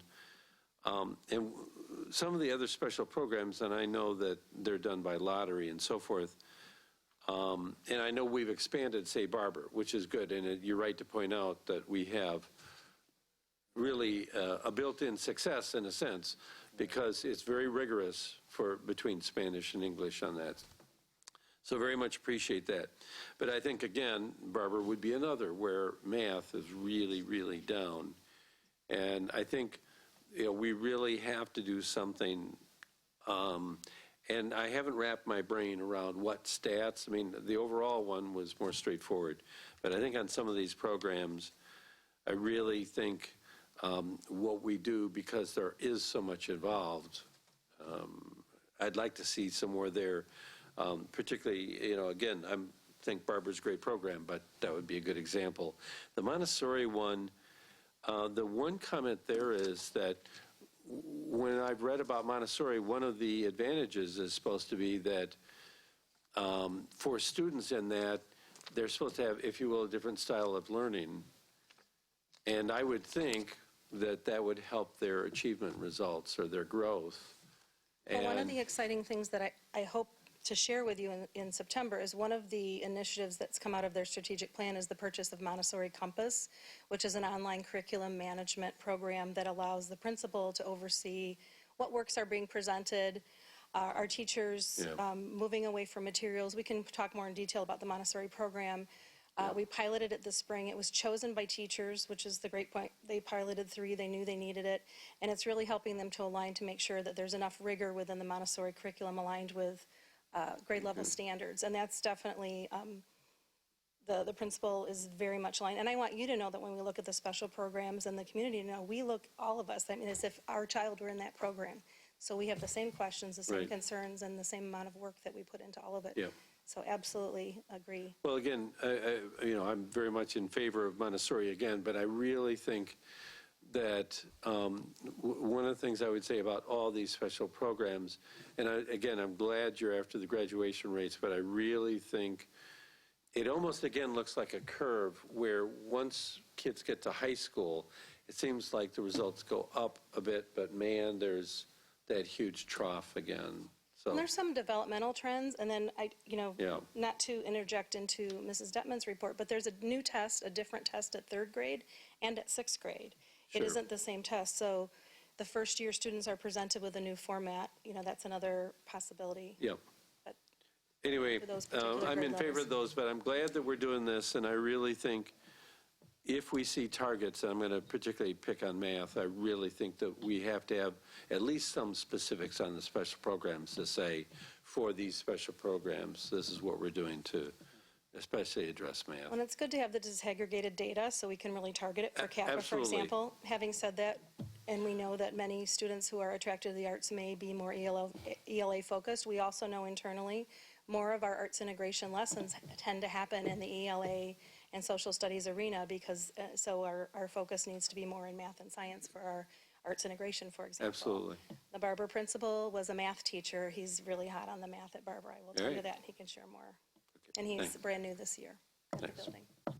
Mr. Rollins. Yeah, I'm going to pick up where I left off with the discussion of charters and just say some of the same things that I said when we had the charter presentation about Galapagos and legacy. And that's that I hope that we look at all of our choice programs rigorously, not just the charters, but also our own internal programs. The public educator criticism of charters is that they skim the cream. And when public educators say that, they're not talking about necessarily demographics. They're talking about the cream of kids with parents who care enough to actually select a special school for their child, who care that much about their child's education. And I believe that, actually. I think that is one of the criticisms of charters, and it's a valid criticism, but it's a criticism of our choice programs, too. And so I would have a minimum expectation that our special programs would outperform our regular programs. Unlike Mr. Connor, I'm shocked at the math for the Kappa program. We have the least amount of information available for the Kappa program because they're not in their own building. But 7% met or exceeded in 2017, 9% met or exceeded in 2018. Those are levels that are half the district average, and like a quarter of the state average. I don't think that's acceptable. And so I have the least amount of information on Kappa. We asked for, I'm the one who asked for it. You've all got it in front of you. The state report cards for each of the other special programs because we were given those for the charter schools. So I asked for the same information. Let's start with Montessori if you've got it in front of you. I just want to point some things out. Let's start on page 1 and look at the demographics for Montessori. Montessori is one of the whitest schools in the district.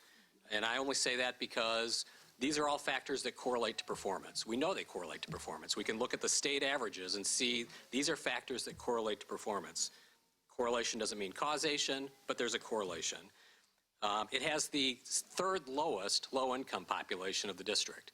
The only schools in the district that have lower low-income population are Thurgood Marshall and Spring Creek. It has 0% homeless, or a low enough percentage that it's not reportable. It has a chronic absenteeism rate that is less than half the district's average. It has a student mobility rate of 3.4%, which is half the state average and like a quarter of the district average. It has a lower student-to-teacher ratio than the district average, so it has smaller class sizes, and it's about on par for the state. So these are all factors that we know, or we think, correlate to student achievement. And then I turn to page 4, which gives the academic performance. This is for 2018. For all students, what do we have for ELA proficiency? 18.4%, which is slightly above the district average and about half the state average. For math proficiency, 10.2%, which is lower than the district average. A choice program with one of the best set of demographics in the district, and their math proficiency, the percentage of students who meet or exceed is lower than the district average. And it's about a third of the state average. If you want to compare schools, the demographics of Montessori are pretty darn close to Brookview's, which is not a choice program. Now, these choice programs, we also invest in these programs. We invest in transportation. With Montessori, we invest in special teacher training. We invest in special resources. I think we ought to expect more out of our choice programs. I mean, I'm just speaking for myself, but when I look at these demographics and I look at the results that we're getting, it's not just that I think we're doing a disservice to these kids. These are kids that ought to be pulling our averages up district-wide, and they're pulling them down. Am I the only one who thinks that's a problem? Let's look at Barber. So let's see. Barber has completely different demographics. 84.5% Hispanic, 61.5% low income. But it's still got, from the standpoint of some of the other factors, it's got a lower chronic absenteeism rate by far than both the district and the state, got a very low student mobility rate, it's got a low student homeless rate, so it's a stable population. We look at if you go to page 4 and look at the academic performance, so for all students on ELA proficiency, 8.7% versus a district average of 17.4% and a state average of 36.7%. If you pull out just the Hispanic students, so the Hispanic students for ELA proficiency are at 7.4% versus a district average of 13.5%. So for ELA proficiency, Barber is producing half the percentage of students who meet or exceed as the student average, as the district average. Math proficiency, 5.3% versus a district average of 13.2% and a state average of 31.5%. Again, because it's the largest population, I looked at the Hispanics. For math proficiency, 5.6% versus a district average of 8.8%. And if you want to say, oh, there's issues about the fact that they're learning most of their classes in Spanish, I don't understand how that affects math proficiency, I guess. Maybe somebody could explain that to me. Haskell, I will give Haskell a little bit of a pass because we went through these strategic planning processes for each of these choice programs or special programs about, 3 years ago. And Haskell, of all of the programs, is the one that said, what we're doing isn't working and we need to change. And so they actually got on their own. They said, we need to do something fundamentally different, and they are starting to do that. And the indications are that's starting to have a result. But I mean, you still look at the current results, they're pretty ugly. The school for 2018, 3.5% of all students met or exceeded for ELA proficiency versus a district average of 17.4%, state average of 36.7%. Math proficiency, 1.4%. 1.4% of students in a choice program were ready for the next level or met or exceeded in math versus a district average of 13.2% Well, and and Tim, a state remember average. the 2018 data that you're sharing was year 1 of their baby implementation of the program. They had implemented FOSS, and that's it. This Well, last year was we can talk about all the excuses that we want, Okay, but 1.4% is a really bad number. we all agree on that, absolutely. And the question is, for this board really, is at what point do we start saying this isn't acceptable?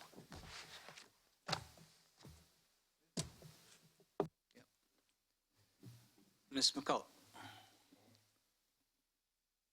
We've had this conversation, so I'm going to raise it. You said you were continuing on the charter school conversation, but the reality is if we're going to have special programs, and it's not just the transportation, it's the smaller class size, it's the manipulatives, it's training staff, it's why would we not hold our special programs to the same level of expectation that we do in our charter schools? I mean, we at some point have to get on the bandwagon that all of our programs have to perform to a certain level, and if not, we have to make change. I mean, why wouldn't we looking at this data, say, okay, we gave the charter schools 3 years. I mean, Montessori is an expensive program for the district, and that's why most districts don't have Montessori. It's also limited in the number of students that we can put in there, and I know they would love to grow, but I think that the cost factor, and especially when you see their outcomes, and I don't understand some of these, like where they dropped from, was that Montessori? From 1 year to the next, why did we have such a good year last year on The park for Montessori, that's the 8th grade. Yeah, so why did it go from 56 down to 14? It's a small sample size, Mrs. McCulloch. So you're going to have wide 27. disparity in a program with that few students. It could be 3 or 4 students performing at a higher level that dramatically swing the numbers. Most of our programs are large enough that the numbers are more stable. I would like to see this board, I would like to see this administration have an accountability factor for the special programs. And if they're not going to cut it, then maybe we need to bring in other special programs. We're going to have an accountability program for our charters, our special programs in all of our schools. We're going to be releasing our school scorecard in line, which we believe is going to allow all of our schools to be part of the journey of improvement. We're focusing heavily on site-based budgeting, as we've talked to the board about. So I think it's important to, while we are hyper-focusing on the performance of the special programs, I don't think that when we look at our overall performance as a district, I think we have to look in the mirror across the board. I think Dr. Saltis and the special program certainly would be the first to acknowledge that there's room for improvement. I, as the superintendent, would acknowledge that there's room for improvement. But by no means are these problems unique to special programs. No, but these special programs are special programs because we invest in them. Our neighborhood schools and all of our traditional programs that we have across the district, yes, we need to make them better, but we have to continue with those buildings and those programs. We don't have to continue to support Montessori if we don't see growth that supports the investment in the program. I mean, we've talked about other programs that are out there, you know, we might have to make a transition. If this is not working, and it's not just the last couple of years, we haven't seen, if we're not seeing the growth, why would we continue to invest in those programs? Dr. Jarrett. Yeah, my suggestion is that the board engages in a process to look at what the rules are going to be for all programs. I think we are certainly spending a lot of time talking about charters and special programs over the last two board meetings, and that's important. But I think we have to talk about the performance of all schools, and I think the board has to ultimately lead with a lot of community input on what are we going to do when schools continue to struggle year after year after year? How are we going to support those schools in their continuous improvement journey? How are we going to learn from the bright spots? But also, at what point do we look at alternatives? Whether it's the performance of our charters that we talked about last time, where we shortened the length of their renewal from 5 years to 3 years. That's an example of that. We have to build that system, and we have to let every school in the district know what the rules are when we build that system. And I think that this is going to be the perfect time to do it. We're going to have an opportunity to see where all of our schools are, and I strongly encourage the board to engage in that conversation about what both continuous improvement looks like from a support standpoint, but also what it looks like from accountability. That has to be clear to schools on the front end what the rules are, so that they can rise up to hit those standards. I'm hearing, and this is mine as a person, one board member, that if we have a program that has higher investment and it is a special program, I expect higher outcomes.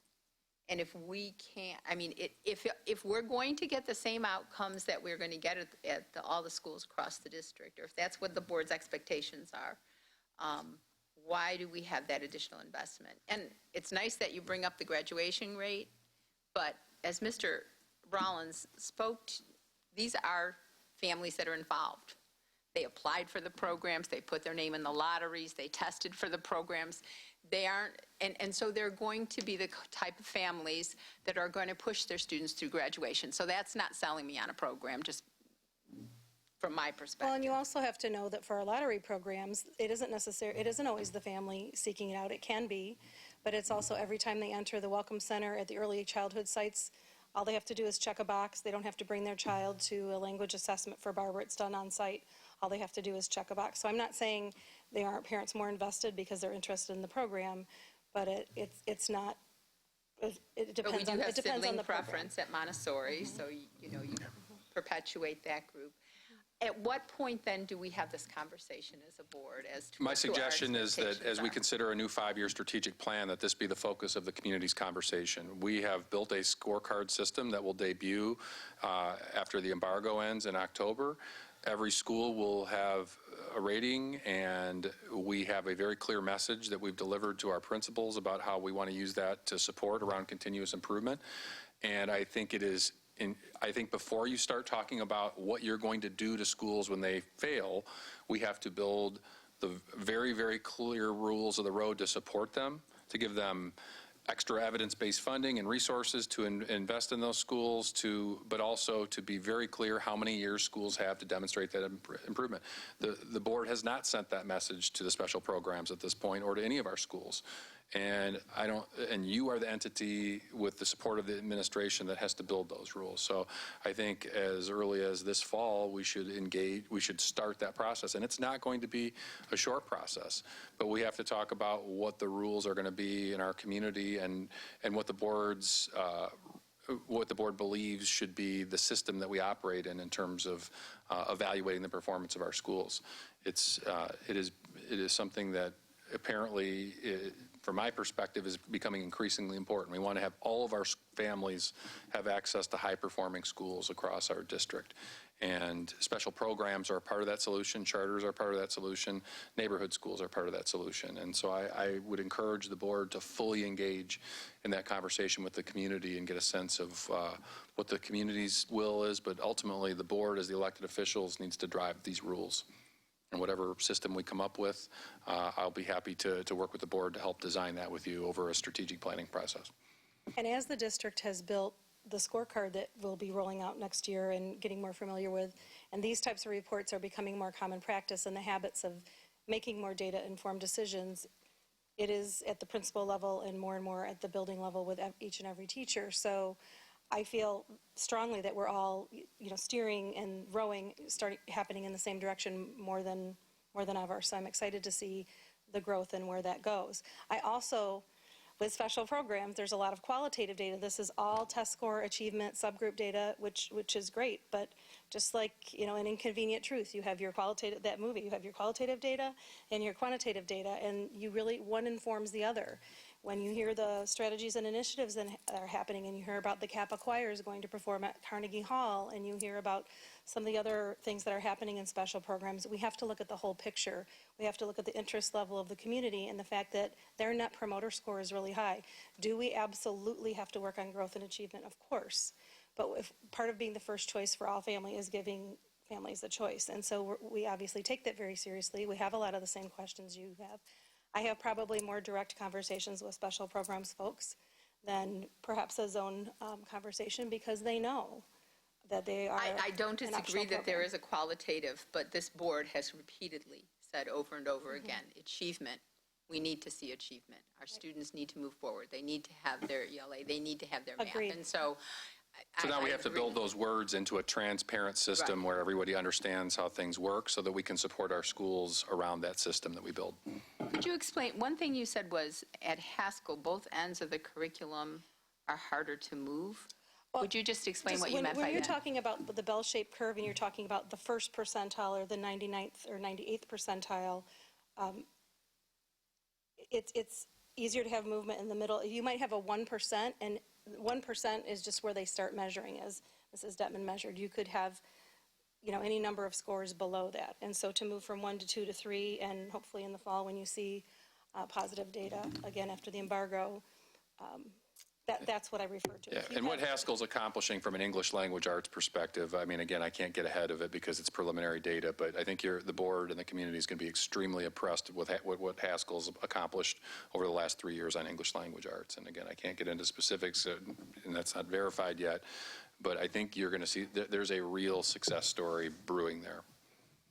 Well, and we were pretty low to start, right? Here, Absolutely. when I'm looking at those Well, numbers. you have to- So that's, Well, when you're at a low level, then that's the only that's what you have to do. You have to start with where you are and Right. attack that. And then we have to build momentum at other programs. well, I mean, the and data speaks. We see the same data you see. again, I'm excited for our Haskell, but I think we'll continue this conversation. Absolutely. You may have answered this question, but Kappa graduation rate, I don't see that. Is that? No, and hopefully in the fall, I don't know when you share that with the district, but we can align our discussion on that. So it's disaggregated for Kappa and gifted. We are cleaning up some, not major, but minor data integrity issues with the cohorts from Okay, 9th to 12th that we want to make sure we have So it's accurate data. coming. And basically, built this report within the last few weeks with all the. dual counted as Kappa and gifted, so it blurs the data. Oh, Right, okay, so that will be good to go in the fall. I guess I would just echo that I would expect those numbers to be better than the district average for graduation rate. So Mr. Rollins.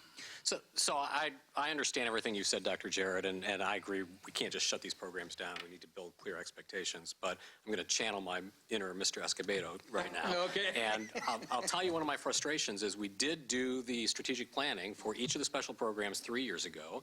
It was at the time supposedly a way for them to recognize their issues and build strategic plans to address those issues. And the only one that took advantage of it, from my perspective, was Haskell. So we're now 3 years past that. And now we're going to talk about another 3 years before. So the first part of this conversation, one of the reasons why, we're having this conversation tonight is because this is the first time in my 8 years on the board we've had this data presented to us. I hope it's not the last time. And I hope somebody starts getting the message that this is not okay. And the board doesn't think it's okay. And so somebody better get serious about thinking about how they're going to turn these ships around. I guess I would just respond that we see the same data you do. We work hard, we are serious, and we'll continue to focus on the areas of need and set our goals around our improvement plans for our programs. Okay, thank you. Mrs. Yar, follow that. Okay.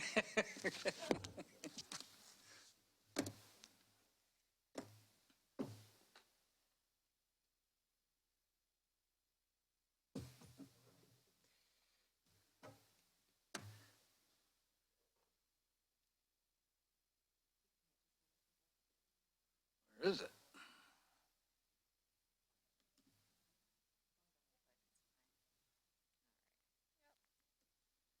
Okay, so I'll be presenting the financial services update for fiscal year 19.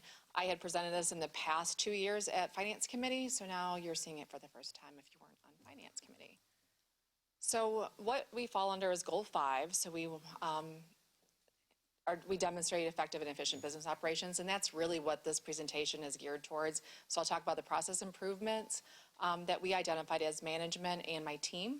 And then we're also going to talk about the improvements that the auditors suggested and how we responded to those.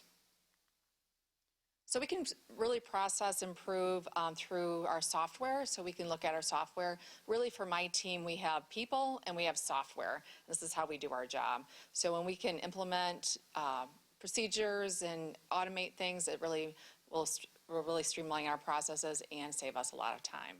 So the first thing that I committed to last year was to implement the position budgeting module. So what that is we use it for staffing, for benefits. We can use it for budgeting and negotiations. So if you said to me, what would 1% increase look like? I could pull that very quickly. This is all by union group. We have another group for admin. We can do this very quickly. In the past, we were building our budget with 5,000 employees in Excel for our salaries and benefits. So there's risk in Excel. I don't like it. I'm not comfortable with it. So it was really important to me to get this on our system. It wasn't anything that we had to purchase. It was in Business Plus already. We had already owned this module. So we completed that.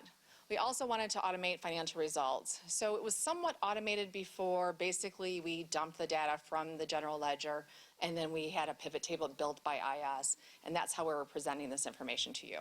So it was better than what we had, but it still wasn't where I wanted to go. So now we've looked at looking at Business Plus. Someone before me had set up most of it, and it looked good, so we just needed to complete that. But in the meantime, Forecast 5 came up with another module that they had available. This was even better because it shows a clear picture and graphs like what you've been seeing, and I'm going to debut that with the fiscal year 20 financial updates or the financial monthly reports that you get. And I'll share that out with you in May, so I already have it populated for May. It's implemented, it's ready to go. We're looking at a few things that look a little odd, so I will share that out so you can get a glimpse of what it looks like now. And then you can give me any feedback as well. Accounts receivable, much like what we were doing in budget, it was all in Excel. So we have been relying on this Excel to bill out our customers, that's really other districts for our services. So our accounts receivable module is now in the system. I marked that as partially complete. It's about 75%, which is really a conservative number. What we're really waiting to do is put our customers into Business Plus for the accounts receivable module, and we're just cleaning the data right now. We don't want to put more information in than we really need to, because once it's in there, it's really kind of in there forever. So we don't want to have any more in there that we need to. We're also upgrading the timekeeping system. This is Chronos, so the board did approve that Chronos upgrade earlier this year. It is up and running. We are ready to use it for school year 1920. It's been tested. There's one thing that IT is working on. It's pretty minor from what I understand, and so we're ready to go with that. So that is exciting. That helps us with some of the errors. There's error messages that the user will get when they're clocking in, like, did you forget to punch in yesterday? You can correct that now. Those little things really make a big difference when we're processing the kind of pay that we do with the number of people that we have. The one other thing that I mentioned last year was I wanted to utilize the purchase order feature in InTouch. It wasn't anything that we had to pay for extra, but it was a feature that we could utilize. So this sounded like a great idea, and we looked into it. So we're still, the plan was to pilot it in fiscal year 19 and then roll it out to all schools in 20. Well, while we're working on trying to pilot this in fiscal year 19, there has been some challenges with that with the vendor, so we're still working with the vendor on that. I don't know if we'll end up abandoning that or if we'll continue to move forward with that. The school purchase orders right now are a half-sheet piece of paper. So really it's to mimic what goes on in Business Plus with our workflow, our electronic workflow, so it works the same way. So that's why I was trying to implement that. So I'll keep you posted on that throughout the year. So other software that I didn't really commit to, but I ended up doing this year anyways, was Clearwater investment tracking. So you've noticed in your treasurer's report, hopefully, that there's some graphs in there. You can see how our investments are diversified. I'm not doing this in Excel. I am, part of it I am doing in Excel because one of our investments, it really doesn't communicate with the Clearwater because there's not QSIP numbers on there. So I am doing that a little bit in Excel, but that's really just for the Illinois State Liquid Asset Fund. So that's the only piece. The rest of it's all in Clearwater. So what that means is every single day there's a feed going on that will give me the realized gains and losses or unrealized gains and losses so I can look at that and make investment decisions. So that's tracking 140 to $180 million depending on where our cash balances are at the time. What I did for advance flow, if you look back 3 years, we weren't balancing on a monthly basis. So in the last 3 years, we've gotten the routine down where we balance every single month, and we did that 2.5 years ago. We started balancing every single month. So we balance all of our balance sheet accounts every single month. So what that means is there's documentation behind every single balance sheet account that supports that balance. And that is reviewed on a monthly basis by our Executive Director of Finance. And that is the process that we use every month.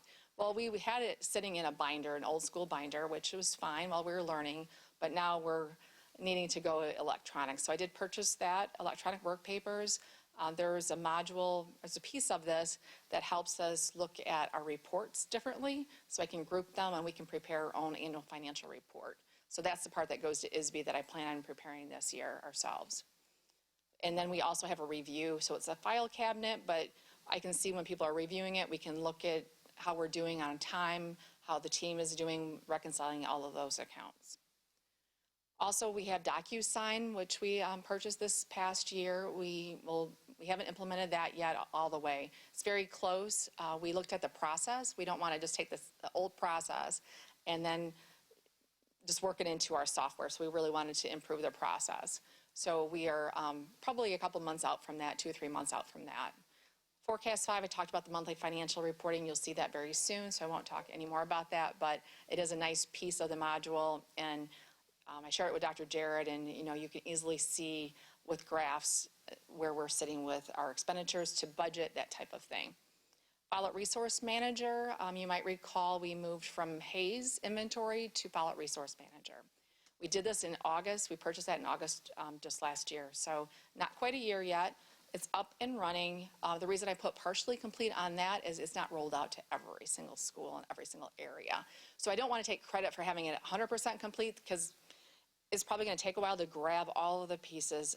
Other departments are saying, well, what can I use it for? Science, lab equipment. Well, of course you can, so we just have to build a template. So we have a lot of people asking about it, but we do have it up and running. The other piece to it that is not complete yet is the data upload from Hayes.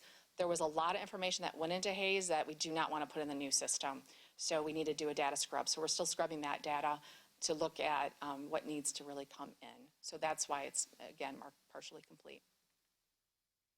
So for future initiatives, so my commitment for fiscal year 20 is to really look at our accounts payable, our purchasing to accounts payable process.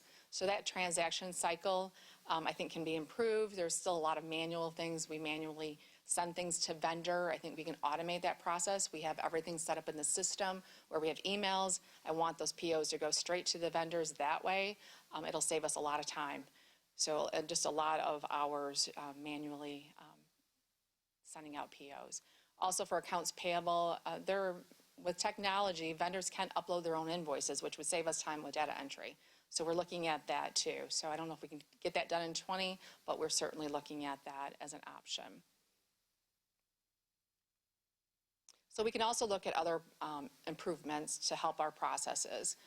So we did a root cause analysis a couple years ago and figured out, well, what kind of errors are we having in payroll?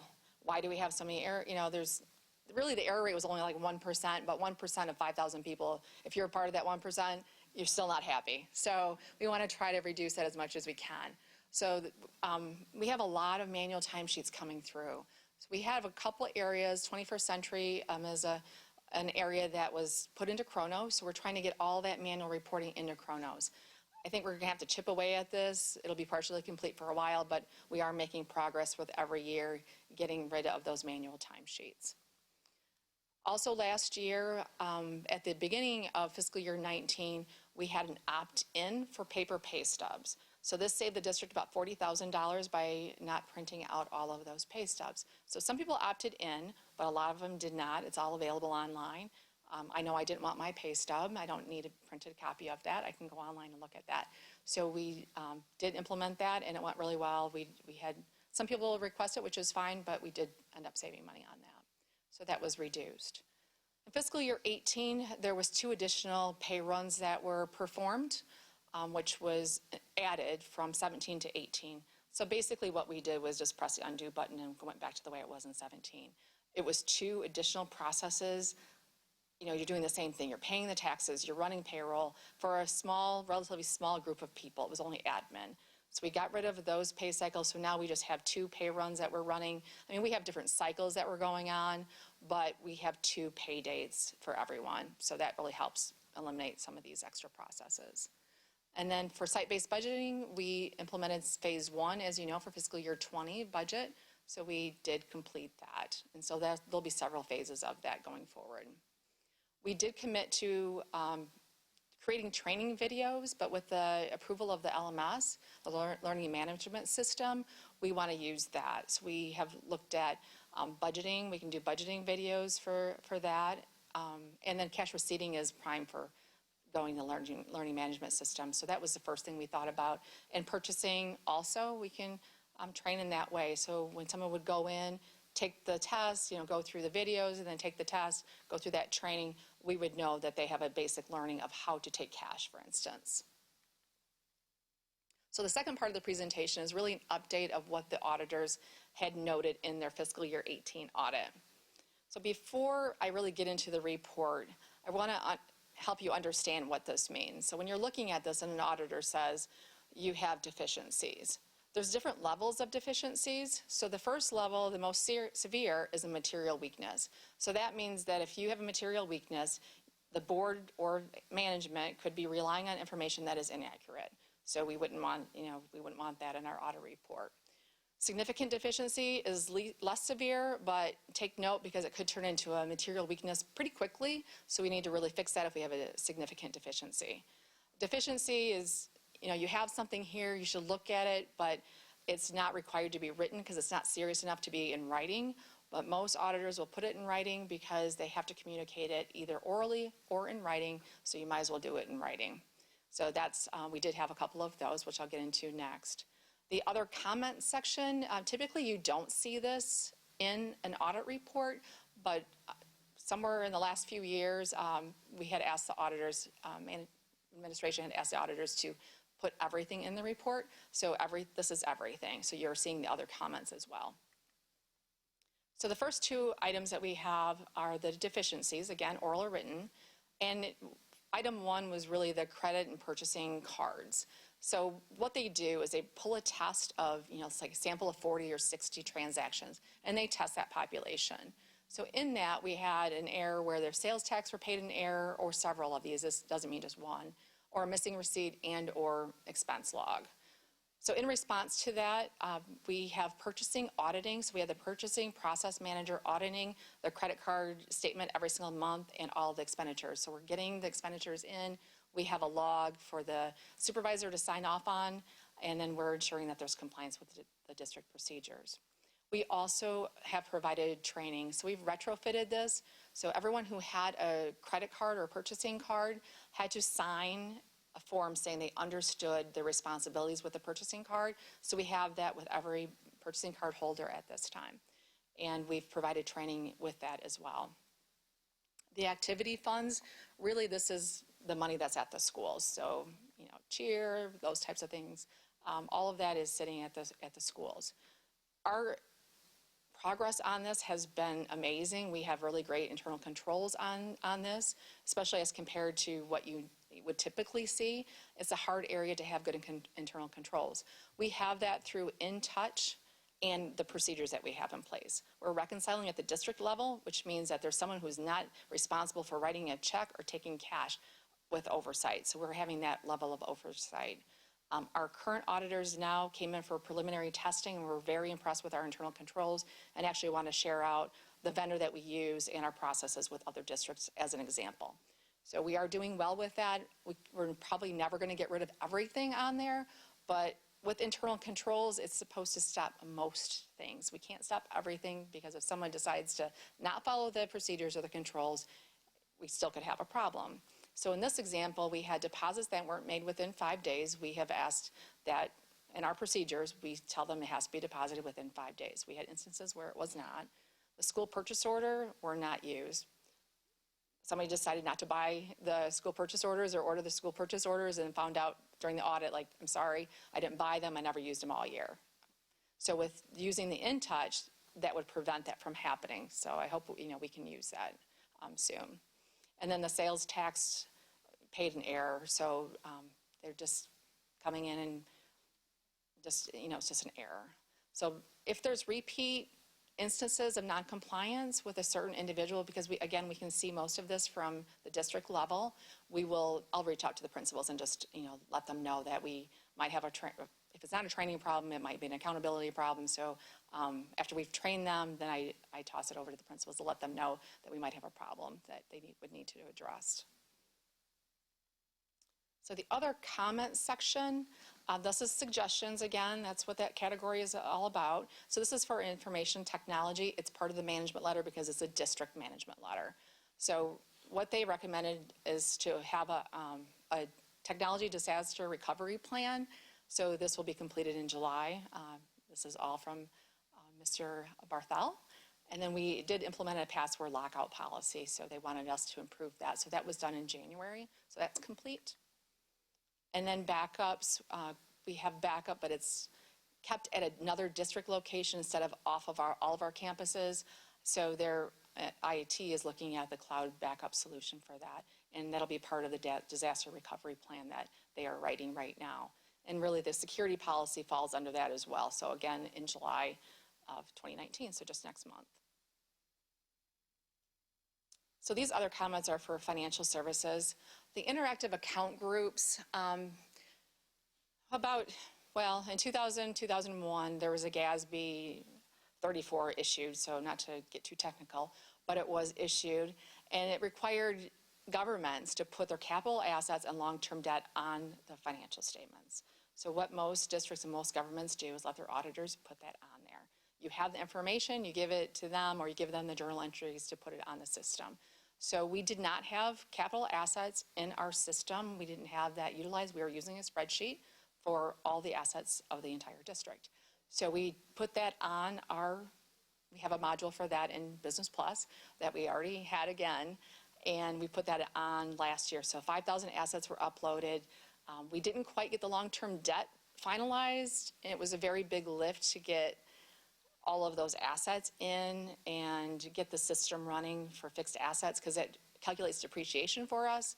and then we just do, additions, disposals, all of that in our system now. So it was just a heavy lift. So we didn't quite make long-term debt, but it was finalized in November of 2018, so it was in fiscal year 19. So that's been complete, but that's what they're talking about.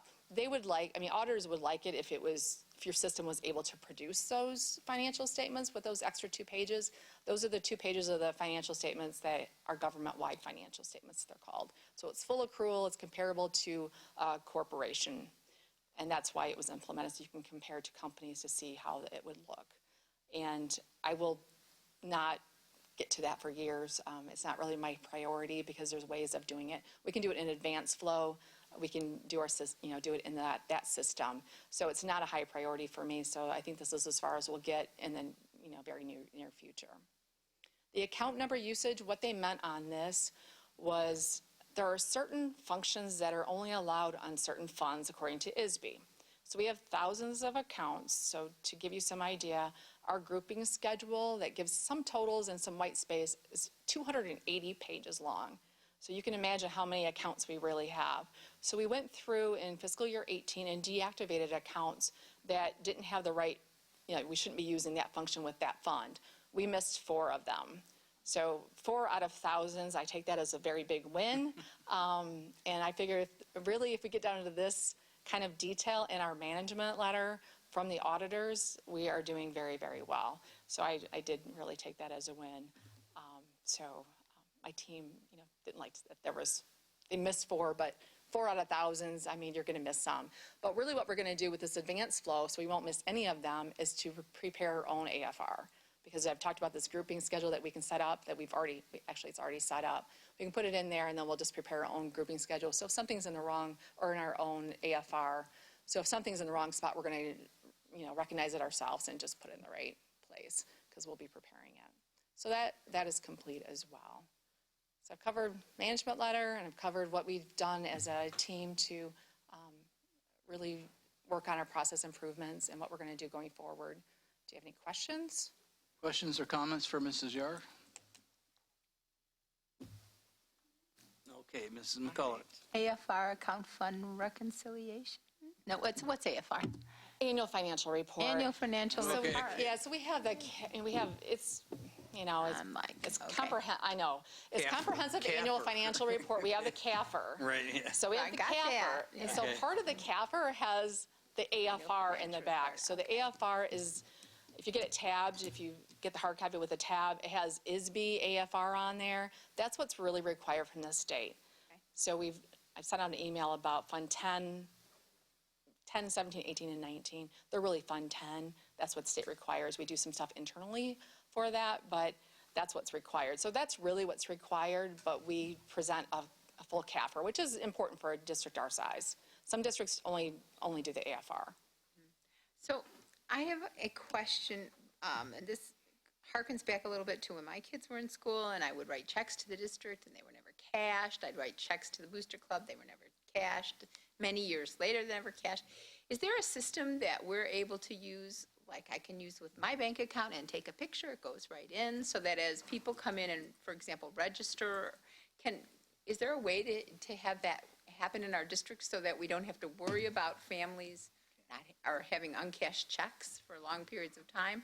I know we're doing the activity fund piece, but actually, we've hit that pretty hard. Mrs. Fromm might have, she's had a little experience with that. But we have hit the outstanding checklist. So we found some very old checks on that outstanding checklist. So we did get down to that kind of detail this year, fiscal year 18. So we have notified all the people that had old outstanding checks. Did you lose it? We're going to reissue them. So now we're going through the outstanding checklist. That's where it would show up, is really when you're doing the bank reconciliations. Are these checks that we're issuing or money that we're receiving? Receiving. Okay, so it's all issuing. Receiving. So my question, though, was more to school level? Mm-hmm. It's been fixed. They are cashing all my checks. As I write as a parent, every one of them gets cashed. So I think you're like, can a parent use PayPal to pay their fees? Is that kind of like what? Well, it's online. We can take payments online. PayPal's We're taking different. a lot. No, this is really if somebody hands the school a check, And they Yes. do whatever, Okay. they take the picture and it automatically goes in to the account, to that school's account. I mean, there must be a way that we can make it easier for the schools. That's my thought. The easiest way is for people to pay online. So I try to tell people to push online payment because that means no one's touching anything and it Totally goes in get that, automatically. but that's not always So going to happen. we have about 70%. And there's probably some people who have Yeah. cash, They do. amazingly. So it's kind of both. You might use a card or cash. So the people that we're getting cash or checks from, I mean, they're being deposited within 5 days. And of course, we had some exceptions with that. But we know they're supposed to be giving receipts every single time. So we would know if we have all of this revenue coming in and it's in touch, and then we don't have the cash. I mean, that's not making the bank. So we notice if things are lagging, if the actual cash hasn't been in. But that's really been working pretty well for the last year and a half. Okay. And so these people that you notified about their checks that weren't Yeah, I'm sorry. cashed, Yeah, did we I was- go ahead and cash them then, or did we ask them, I mean, Well, did we they just didn't tell cash them we're checks getting from ready? us. So we, that's the unclaimed property piece. And I'm sorry, I was misunderstanding what you were saying. So really, we've hit the unclaimed property. We had some old checks that were never cashed. So the district issued checks. People didn't cash them. They lost them. We don't know what, happened to them, but they didn't cash them. That's what we know. So we notified a lot of people that you have outstanding checks before we write a check to the state for unclaimed property. So we had a lot of that cleanup. Yeah, so apologize for that. But you got some additional information. I'm just for that. curious, I think we changed auditors. Have the new auditors started their field work yet? Yes, they came in for preliminary field work, and that's when they were out at the schools. So that's when they had told me that they were very impressed with how many controls that we have on those student activity funds, and basically our internal controls all in all. So really, Okay. they were very pleased. But All if right, you thanks. have two auditors working here, then it's helpful. So. Thank you, Mrs. Yar. Okay. All right, we're going to move on to action items. It's been so long since I looked up my agenda. I got to go back and make sure it's right. All right, so there you go. Okay. Action items. There's 14A is the resolution to adopt the budget for next year. Is there a motion and a second to approve this item? So moved. Second. Second, all right. Please call, any questions or discussion? Mr. Rollins? Yeah, so I did just want to have a clarification question, just confirming that this budget is based upon a proposed levy, because we don't actually adopt the levy until November, but the levy is a zero increase levy with no increase for CPI and no new property taxes. Is That's that correct. All right, thanks. As usual, right? Okay, okay. Okay. All right, any other questions or comments? Seeing none, I'll have the coordinator call the roll on the item 14A, the resolution to adopt the budget for next year. Mr. Dixon? Mr. Rollins? Yes. Mr. Scrivano? Yes. Mrs. McCulloch? Yes. Mr. Connor? Yes. The motion passes with 5 yeses, 1 absent. Our next action item is 14B, which is the intergovernmental agreement with CNC. Is there a motion and a second to approve this item? So moved. Mr. Connor? Second. Second by Mr. Rollins. Any questions or discussion? Seeing none, have the coordinator call the roll on the approval of the IGA for CNC. Mr. Rollins? Yes. Mr. Scrivano? Yes. Mrs. McCulloch? Yes. Mr. Connor? Yes. Mr. Dixon? Yes. The motion passes with 5 yeses, 1 absent. The next action item is the 14C, which is uniform rental. Is there a motion and a second to approve this item? So moved. Mr. Connor? Second. Second by Mr. Rollins. Any questions or discussion? Seeing none, I'll ask the coordinator to call for the roll on the approval of item 14C, uniform rental. Mr. Scrivano? Yes. Mrs. McCulloch? Yes. Mr. Connor? Yes. Mr. Dixon? Yes. Mr. Rollins? Yes. The motion passes with 5 yeses, 1 absent. Final action item is 14D, which is the consolidated district plan that Dr. Wolf presented at our last meeting. Is there a motion and a second to approve this meeting? So moved. Second. Item. Thank you. Any questions or discussion? The Coordinator, call the roll on the approval of the consolidated district plan. Mrs. McCulloch? Yes. Mr. Connor? Yes. Mr. Dixon? Yes. Mr. Rollins? Yes. Mr. Scrivano? Yes. The motion passes with 5 yeses, 1 absent. Thank you. We're now on to new business, and Mr. Phillips is going to present the first two items on lockers and architectural and engineering design for admin building. Good evening. First Midwest Group has approximately 100 lockers that they've offered the district. The lockers are 2 years old. They're double tiered and in very good condition. From time to time, the facilities department will receive requests for the need of additional lockers across the district. We have the in-house capability to electrostatically paint these lockers in the case that we'd need to match a color in a certain school. Currently, the lockers are in storage. If the gift was approved, the district would just be responsible for picking the lockers up. Nice pictures in there, too. Okay, that's right. It was helpful. Okay. This will be presented at our July 9th meeting then for a vote. Okay. Go ahead. On to the second? Yeah. Okay, Yeah. all right, very Yeah. good. I attached a rendering as part of the executive summary for the clear story structure that we'll be discussing. The architectural and engineering agreement is for the replacement of the current atrium structure and the 3rd and 7th floor roofs. In the summer of 2018, the district engaged Bradley & Bradley Architects to review the atrium structure and the existing glazing system. During their review, they determined the current atrium design is obsolete. They recommended moving forward with a clear story structure, which will include a roof and windows, which will allow light into multiple floors, including the bank area, much like we have today. If approved, Bradley & Bradley will begin to assemble design and bid documents for the 7th floor roof replacement with the intent to bid and award in August and begin replacement in September. Simultaneously, they'll begin design on the atrium demo, clear story structure, and the 3rd floor roof replacement with the intent to bid and award in March, with work to begin in April or May of 2020 and being completed in August. Bradley & Bradley will provide full architectural and engineering services for a lump sum fee of $109,650.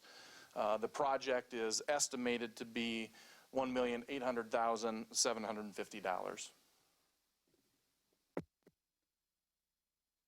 Okay, questions, comments? Ms. McCulloch.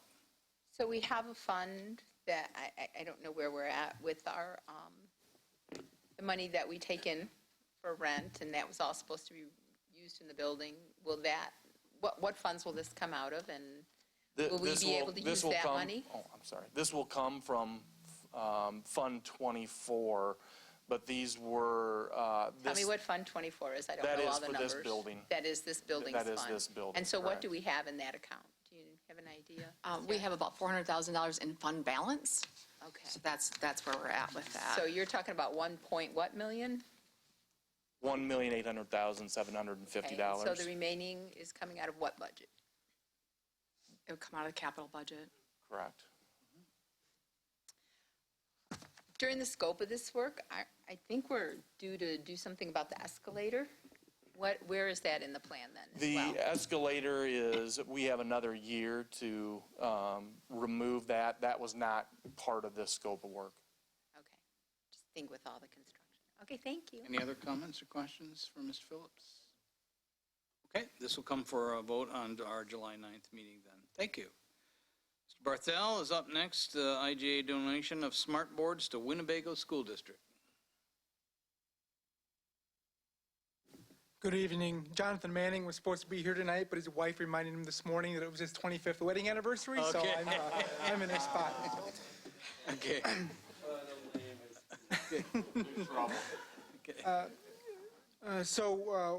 Upon the news that we put out in late April, the news story on the replacement of about 375 interactive whiteboards for the district, we had a number of different schools that had reached out via a number of different means, Let's Talk, email, and phone, requesting the smart boards that we were retiring. One of those being Winnebago Schools, which was the only public school that asked for it. We had a number of private schools that had requested those boards as well. With those boards, 15 of them is what the request is from Winnebago Schools. These boards were actually purchased in 2011 with bid 11-27 with IDEA and Title I grants. The value of the boards when they were purchased were just a little over $2,600 based on some discussion with I&I on reporting requirements for those because they were under the $5,000 mark.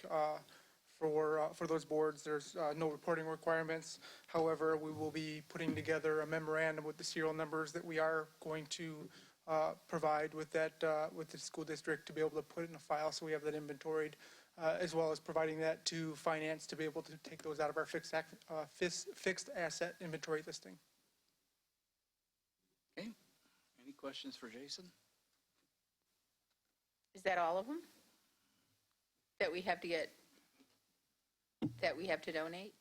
That's all that's been requested thus far from any public entities, so 15 just the Winnebago schools is all they had asked for. We do have a number of private schools that have asked as well, but No, how many are we replacing? at this point, 375 boards. Okay.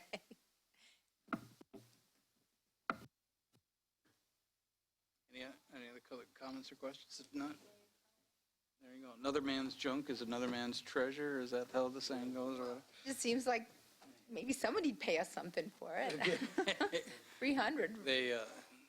Well, if you ought to come up with a list of whoever would Are like they to. that outdated? I mean, I am not familiar with how. They're 8 years old, right? Yeah, they're. Yeah, Okay. they're like tablets. Yeah, here, They need like, have a if tablet. they really need 15, they need 45. So that. Yeah.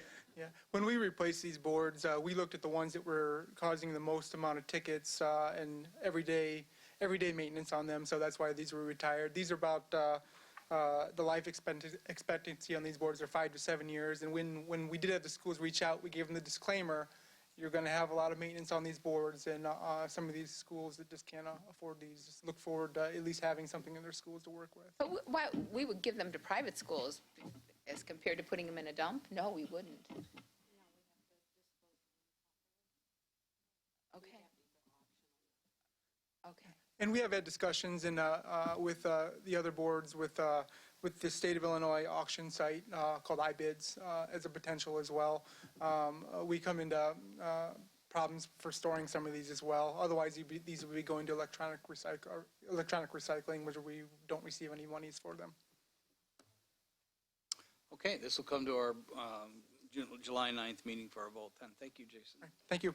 All right, Mrs. Hoadley, the always stimulating board policy reviews. Again. Could I request that we talk about all of them at once? Oh, so, sure. You know, not. You're going to hit some highlights. So. Yes, Okay. I will hit the highlights, Okay. and I love it when I get at the end of a very long board meeting. Yeah, very good. Yeah. Yes. All right, so all of the changes that are incorporated in these are mandated by statute? Yes. Okay. But I do want to make sure I do cover some of the highlights, and it really does impose a burden on administration. So as our legislature is busy, they continue to expand the school code tremendously. So under 4.150, the policy is updated to incorporate the 10-year life safety survey requirements for all school buildings. 5.100 has been updated to impose just one more training requirement upon our teachers, and this is to have them trained on the adverse consequences of school exclusions, et cetera. So that is something that our HR department will be adding to the list of mandated trainings for teachers. 6.15 has been updated to set forth the administrative requirement to survey students in grades 4 through 12, the school climate surveys. So they have to administer those annually now. 7.100 has been updated to require ninth graders now to have dental examinations. This is in addition to the already current requirement for kindergartners, second and sixth graders to have dental examinations. In addition, we have to notify parents and students with written information regarding the link between human papillomavirus. HPV. Yeah, HPV. There you go. And Okay. certain cancers, as well as the availability of an HPV vaccine. And then finally, 7.250 has been updated to comply with the requirement that we identify a liaison to facilitate the enrollment and transfer of records for students who are in the legal custody of DCFS. And so that individual is identified as the Executive Director of Student Support Services. Is she still here? She is. She's And awake. there. Okay. All right, so that's all of the Okay. policies. Very good. Any comments or questions for Mrs. Hoadley on those? All right. Is there any other business? Well, those will come to us at our July 9th meeting for a vote. Any further comments or agenda items or recommendations for agenda items for tonight? Seeing none, I'll take a motion and a second to adjourn. So moved. Moved by Mr. Connor, second by Mr. Dixon. All those in favor say aye. Opposed, same sign. We are adjourned at 9:35. Than I thought.